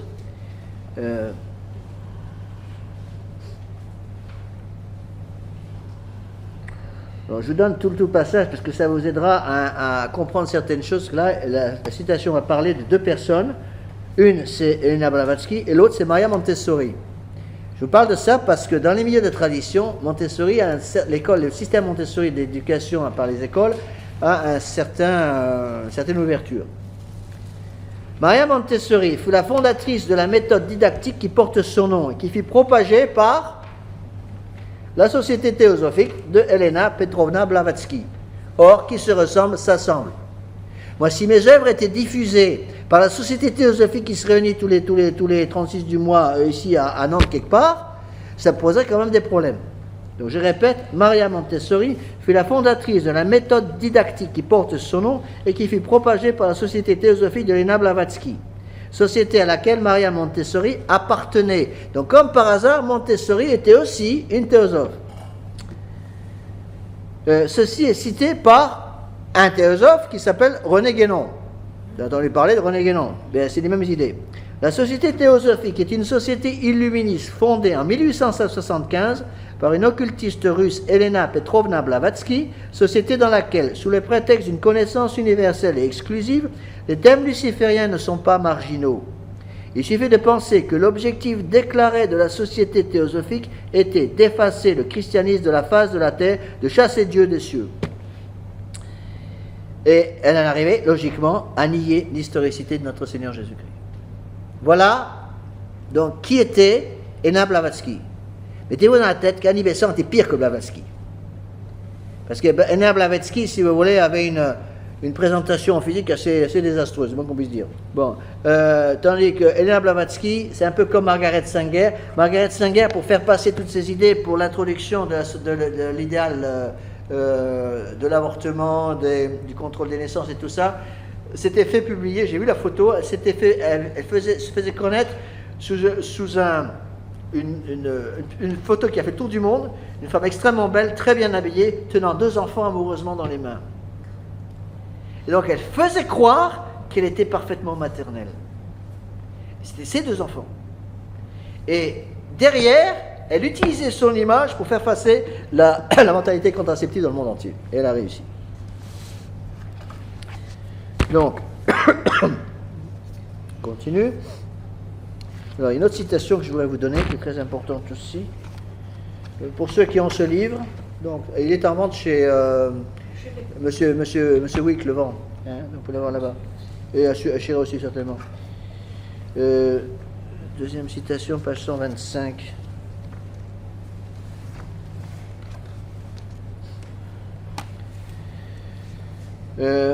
Là, c'est un passage sur le chapitre sur Giuseppe Mazzini, qui était un carbonariste italien. Mazzini avait pour collaborateur direct un juif, comme par hasard, mais c'est dans le livre. Mazzini avait pour collaborateur direct un juif nommé Henri Meyer Heinemann, marxiste de la première heure, à la tête d'une association du nom du National Socialist Party, le Parti national socialiste. En 1881, Heinemann fonde avec la fille de Karl Marx, Éléonore, la Fédération de la démocratie, Democratic Federation, dont fera partie Annie Besant, encore elle, dont fera partie Annie Besant, 33e degré du rite écossais et chef de la Société théosophique. C'est très intéressant, quand on étudie ce livre, on trouve certains noms partout, ils reviennent tout le temps, différentes sociétés, comme des mains qui, si vous voulez, des gens qui posent leurs pions absolument partout. Un de ces noms, c'est Annie Besant. Et malgré cela, je suis sûr que la plupart d'entre vous, vous n'avez jamais entendu parler de ce nom. Annie Besant est absolument inconnue. De quelle nationalité est-elle? Anglaise, là je me pose une colle. Je pense qu'elle est américaine, mais je ne suis pas. Être anglaise ou américaine. Non, heureusement, elle n'était pas française. De gracias. Voilà. Donc, pour ce qui concerne Marie Besant, donc, elle était une très proche collaboratrice, c'est page 2 de la lettre sur le scoutisme, très proche collaboratrice de Baden-Powell à la direction du scoutisme. Donc, Annie Besant est morte en 1933. Donc, vous avez tous ces noms. Donc, Blavatsky est morte en 1891, Besant en 1933, Margaret Sanger 1966. Ces 3 noms si vous voulez, d'âmes damnées, de femmes qui ont fait passer par le biais du féminisme toutes ces idées dans la société en suivant les principes du Nouvel Âge. C'est pour ça qu'on dit, c'est une formule qui est très vraie, qu'une femme qui va au ciel, elle ne va jamais seule. Une femme qui va au ciel, elle va au ciel avec beaucoup d'âmes qui sont accrochées à ses basques. Au contraire, une femme qui tombe en enfer ne tombe jamais seule.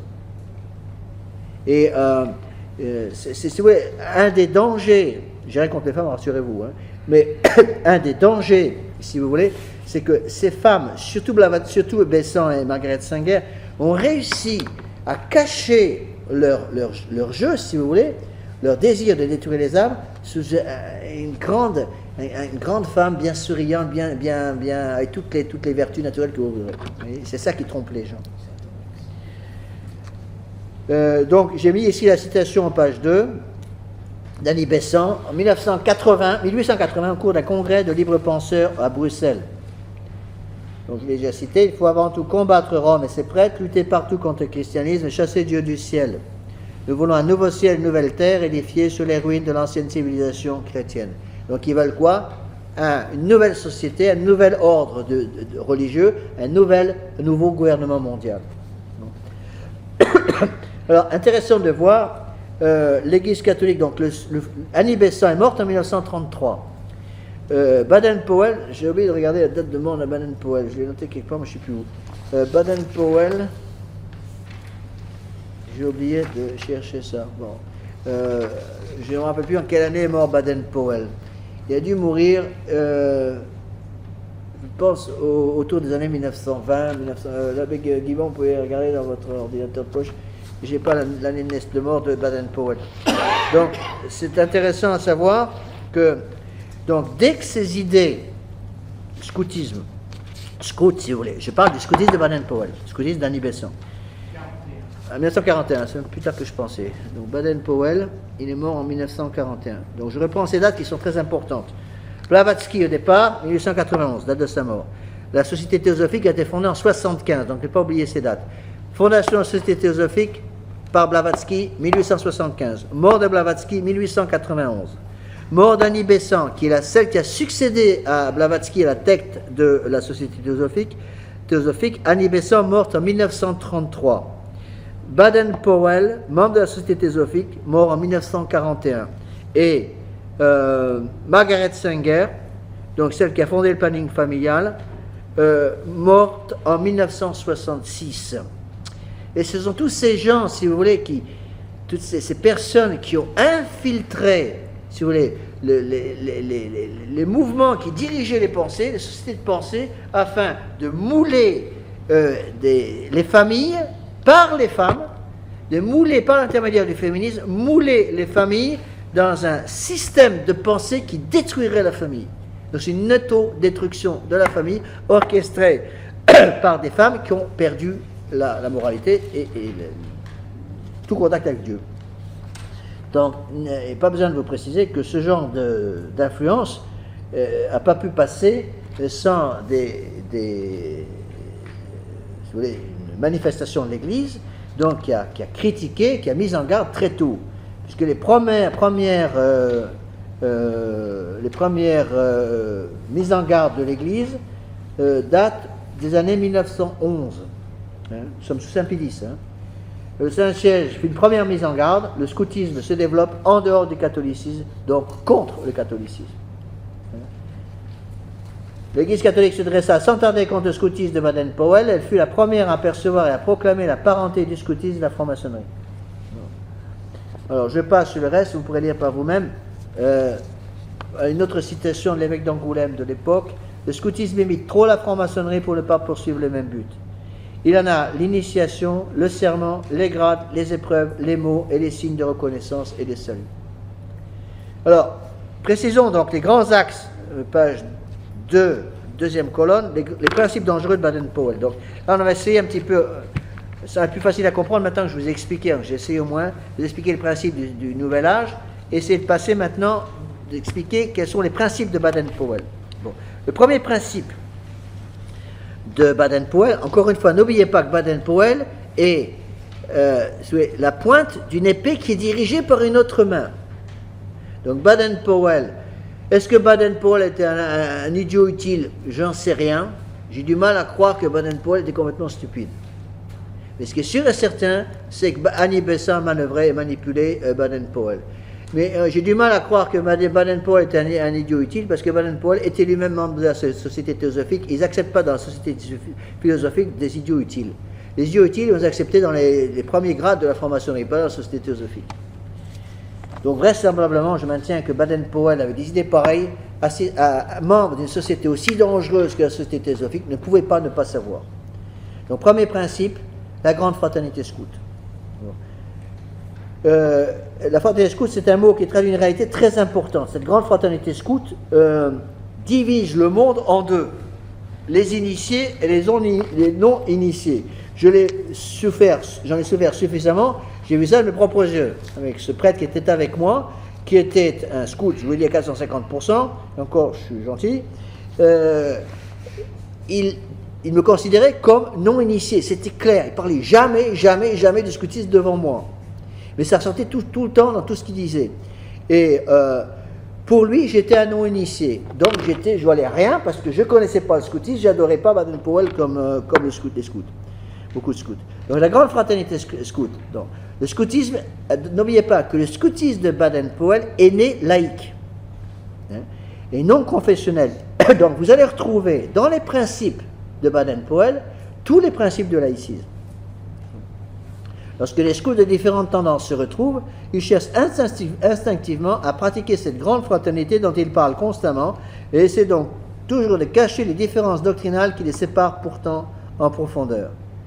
La fraternité scout transcende les questions doctrinales et veut les faire oublier. C'est la politique de l'autruche qui se cache la tête dans le sable pour ne pas voir le danger qui s'approche. Ce genre d'écuménisme scout, pour préserver à tout prix la fraternité scout, est très fréquent.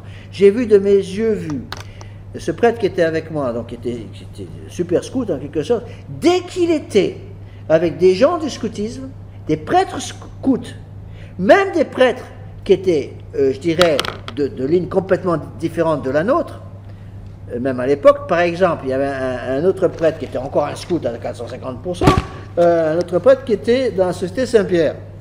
Eh bien, cet abbé qui était avec moi critiquait constamment l'autre prêtre, sauf quand il parlait du scoutisme. Quand il parlait du scoutisme, c'était la grande fraternité, on parlait d'initiés, on ne peut plus critiquer. Donc immédiatement, il y avait cette distinction qui était faite entre les initiés et les non-initiés, et les initiés, c'est la grande fraternité, c'est une espèce de mur de protection derrière cette grande fraternité, incritiquable. Dans ces conditions, le scoutisme aboutit à un libéralisme pratique et un sectarisme typiquement maçonnique extrêmement dangereux, les prolongements logiques de cette grande fraternité scout. Je vais un peu vite, mais comme j'ai déjà expliqué les principes, c'est plus facile pour vous, j'espère de comprendre. En bas de la page 2, le scoutisme est une praxis. Praxis, ça veut dire quoi? C'est un principe intellectuel qui passe dans la pratique. Une manière de vivre, de penser, de croire, page 3, dans laquelle la doctrine est passée au second plan pour laisser le sentiment maître de toute la puissance de l'âme. Je ne sais pas si ça vous rappelle quelqu'un, ça, qui fait passer l'union pratique avant l'union doctrinale. Quelqu'un qui s'appelle Bernard Follet, c'est exactement ce qu'il fait. C'est le même principe ici. Donc, on oublie la doctrine, on n'arrive pas à se mettre d'accord avec la doctrine. Donc, on met la doctrine dans la poche, le mouchoir par-dessus, et on essaye de trouver un terrain d'entente, un terrain d'union sur la pratique. Donc, on cherche un accord pratique sans accord dogmatique. Alors que Monseigneur Lefebvre avait interdit à la fraternité d'avoir quelconque accord pratique avec Rome sans avoir d'abord un accord doctrinal.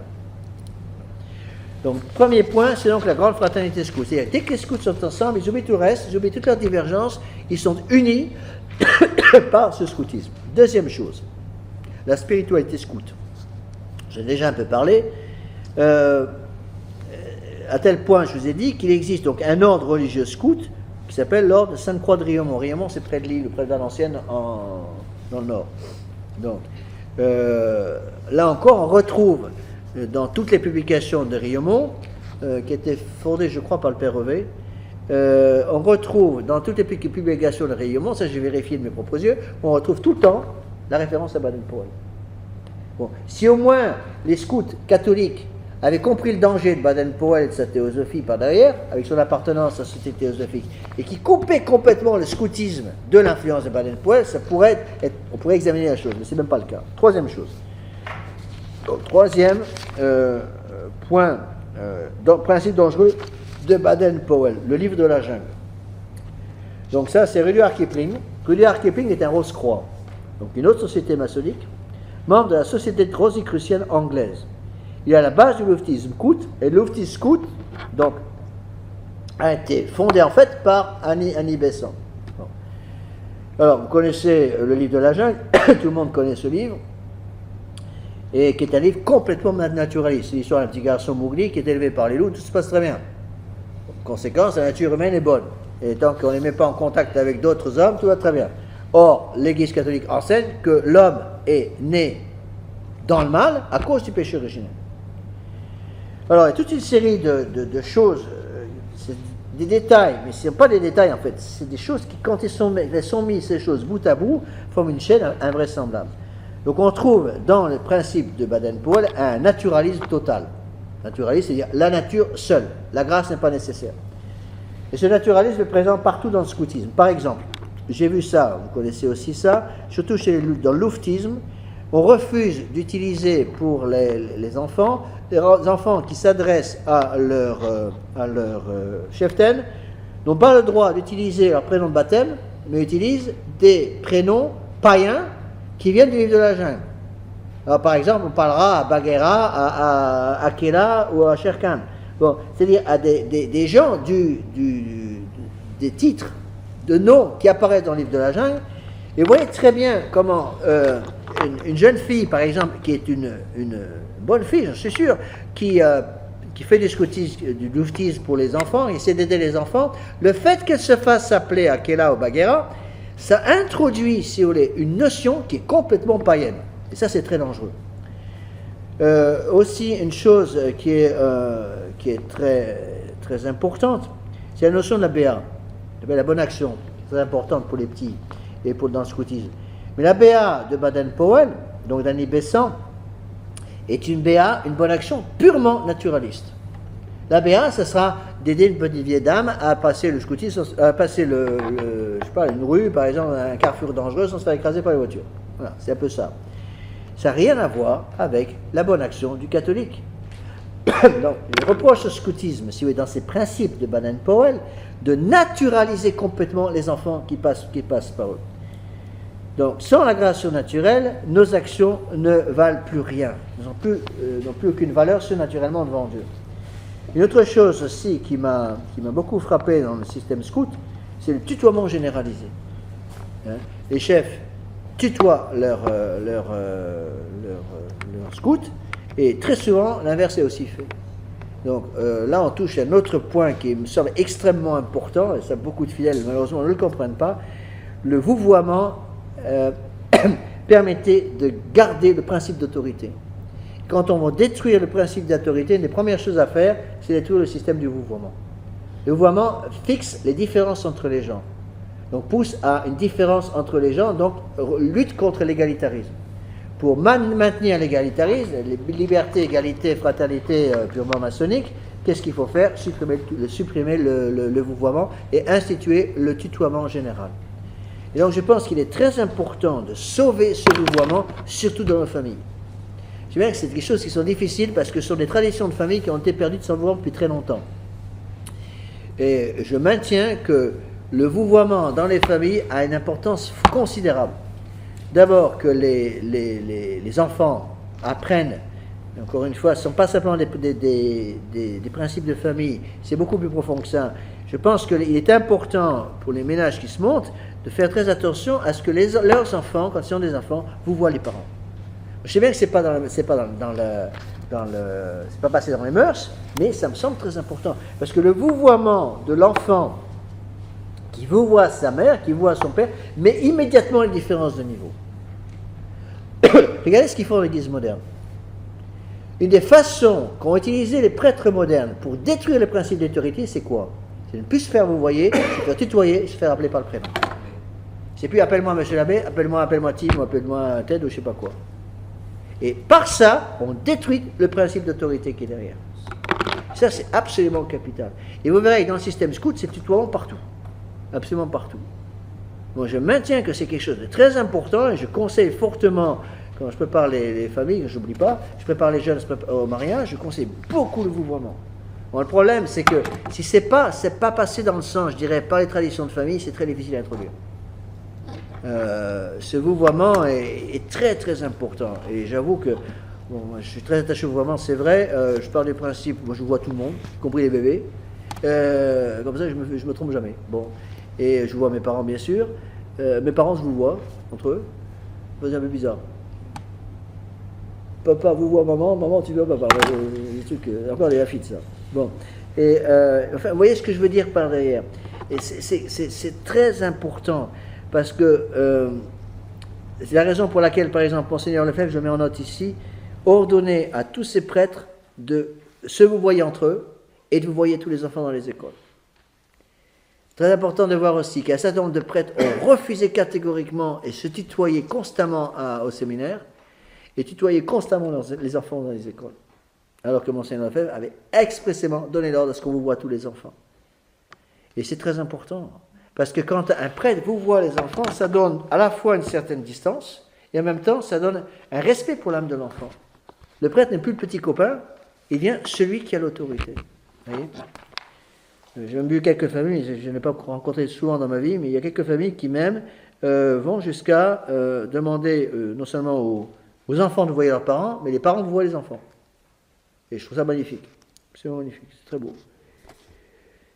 Donc, ces trois choses sont importantes. Donc, le livre de la jungle, la spiritualité scout, et il manque un, la grande fraternité scout. Donc, ce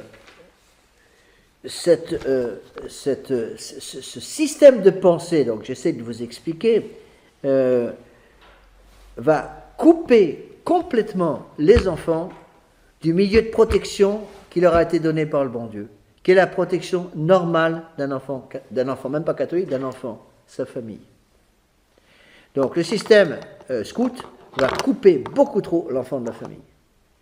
Et j'ai vu des enfants scouts qui sont pratiquement tous les week-ends qui partent systématiquement pour se retrouver entre scouts. Et les parents, c'est eux deviennent des espèces de les vieux, comme on appelle ça les vieux, donc les gens sans aucun intérêt. Et donc les parents perdent toute influence sur les enfants. Ça, c'est des choses qui sont pour moi absolument gravissimes. Une des conséquences, c'est un ami qui m'a fait remarquer ça, une des autres conséquences désastreuses du naturalisme scout fut la destruction de pratiquement tous les patronages paroissiaux. Avant, l'éducation faisait beaucoup, les enfants des familles catholiques se retrouvaient souvent le samedi dans les patronages de paroisse. Donc ces patronages de paroisse ont été mis au point par un très saint prêtre qui s'appelle le Père Timon David. Il y a deux prêtres qui ont mis ça au point, le Père Timon David et le Père Lallemand, qui étaient des prêtres de Marseille, si mes souvenirs sont exacts. Et ils ont mis au point un système éducatif pour les enfants en reprenant Saint Jean Bosco, Saint Jean-Baptiste de la Salle. Il y a des éducateurs chrétiens dans l'Église catholique. Pourquoi aller chercher des principes chez les ennemis de l'Église pour éduquer nos enfants? On ne peut pas nier que Baden-Powell est un ennemi de l'Église, que Annie Besant, pour ne citer que deux noms, sont des ennemis de l'Église. Pourquoi aller chercher chez les ennemis de l'Église des principes pour éduquer nos enfants, alors qu'on a dans l'Église catholique tout ce qu'il faut? Eh bien, les patronages paroissiaux avaient une influence énorme, surtout au début du XIXe siècle. Donc, surtout à Marseille, par le Père Timon David, toutes les paroisses avaient des patronages qui se fait le samedi, où les prêtres, les curés, rassemblaient les enfants et faisaient faire des activités aux enfants, mais dans un cadre qui est un cadre naturel. Et surnaturel, le cadre de la paroisse. Donc il y avait deux entités, la famille, la paroisse, mais qui s'auto-emboîtaient en quelque sorte, la paroisse continuant la famille. Et lorsque, dans le système des patronages catholiques, dans les paroisses, on ne coupait pas l'enfant de la famille. Contrairement à ce qui se passe dans le scoutisme. On va continuer, j'ai encore 5 minutes. Le scoutisme peut-il être catholique? Page 3. Le scoutisme de Baden-Powell est clairement incompatible avec la foi catholique et Baden-Powell ne peut en aucun cas être considéré comme un modèle pour nos petits catholiques. L'essence même du scoutisme voulu par Baden-Powell et Annie Besant est révolutionnaire. Le mouvement fonctionnant comme une société de pensée qui se développe et qui propose un idéal de vie en dehors des structures naturelles, la famille, la paroisse, la profession. La profession, c'est le système corporatif. N'oubliez pas qui a fondé le système corporatif? Saint-Louis. Un système éminemment catholique. Comment a-t-on détruit le système corporatif? Par le système syndicaliste. Qui a fondé le système syndicaliste? C'est toute l'influence surtout de Karl Marx. Vous voyez? Donc au lieu d'avoir un système vertical, le système corporatif, qui suit la loi naturelle, donc dans une même corporation, il y a tous les différents degrés des différents ouvriers, et en haut, les maîtres qui ont fini leur Tour de France, qui ont fini par atteindre les sommets de l'échelon. Tout ça, c'est une même société. Actuellement, on fait une société nivelée horizontalement. Il y a tous les ouvriers des différents travaux vont s'entraider contre la corporation à côté. Donc, contre le système syndical au-dessus, c'est les ouvriers vont être contre les contremaîtres, les contremaîtres contre les patrons encore contre les grands patrons. Et donc, ça crée ce qu'on appelle la lutte sociale. La lutte sociale du système de Karl Marx, c'est ça. Donc, ce n'est pas pour rien que Baden-Powell parle ici souvent de la famille scout. La séparation des générations a porté donc à la société un tort énorme. Le mouvement de jeunes, la mise à part de la jeunesse, est une création révolutionnaire. Rappelez-vous ce que je vous ai dit au début, comment Hitler a voulu absolument couper les enfants de l'influence de la famille en créant les jeunesses hitlériennes. Quelqu'un m'a fait remarquer aussi dans l'Évangile, c'est une bonne idée ça. Lorsque Jésus guérit un enfant, l'évangéliste prend soin de noter qu'il le rend systématiquement à ses parents. Donc question, très important, je vais finir avec ça. Peut-on catholiciser le scoutisme de Baden-Powell et d'Annie Besant? Avant de répondre, il est utile de donner les précisions suivantes. Marc Sanguinet, fondateur du Sillon, je crois que j'en ai déjà parlé une des conférence sur le Sillon. Fondateur du Sillon, condamné par le pape Saint-Pédis en 1910 pour son modernisme et son catholicisme libéral, avait envisagé la fondation d'un scoutisme catholique. Monseigneur Join.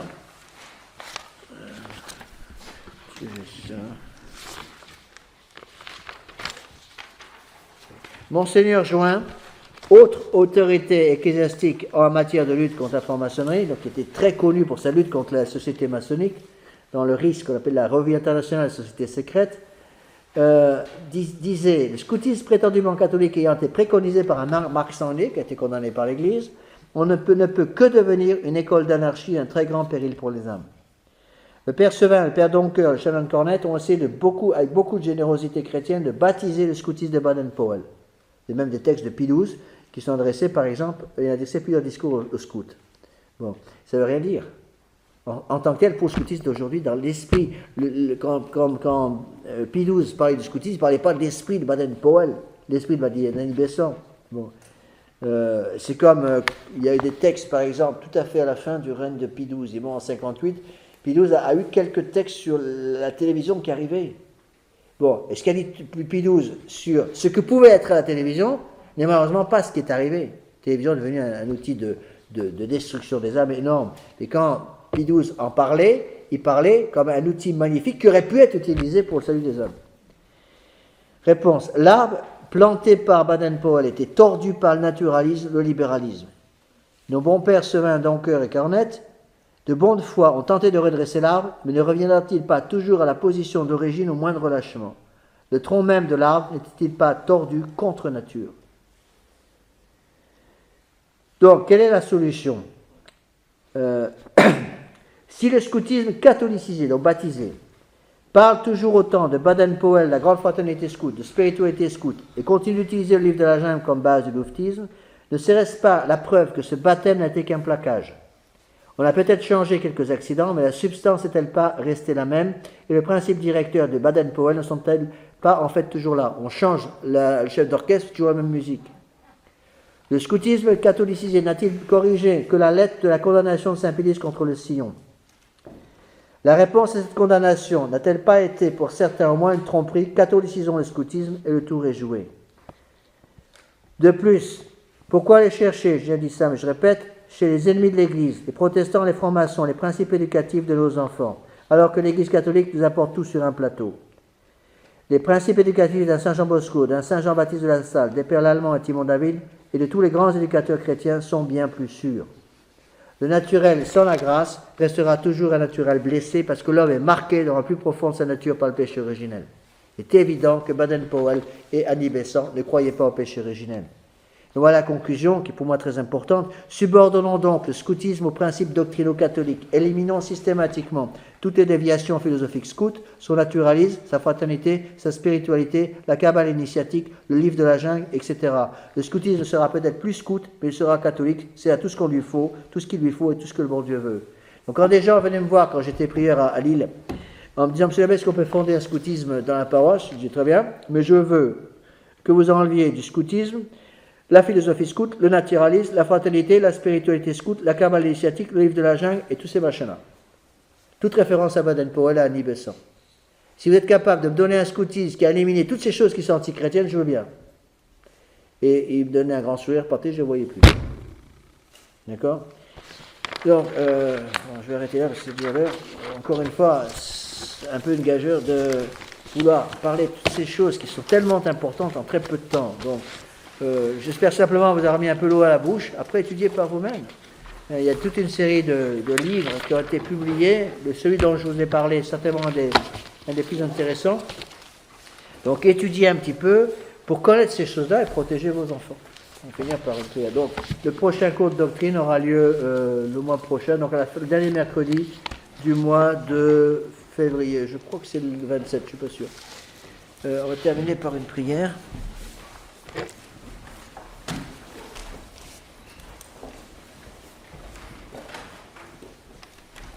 Salut Marie, Mère de grâce, le Seigneur est avec vous. Vous êtes bénie entre toutes les femmes, et Jésus, le fruit de vos entrailles, est béni. Sainte Marie, Mère de Dieu, priez pour nous pécheurs, maintenant et à l'heure de notre mort. Ainsi soit-il. Saint Ange Gardien, Veillez sur nous. Saint Pédis, Priez pour nous. Saint Joseph, Priez pour nous. Saint Père Abbé, Priez pour nous. Père du Fils et Saint-Esprit,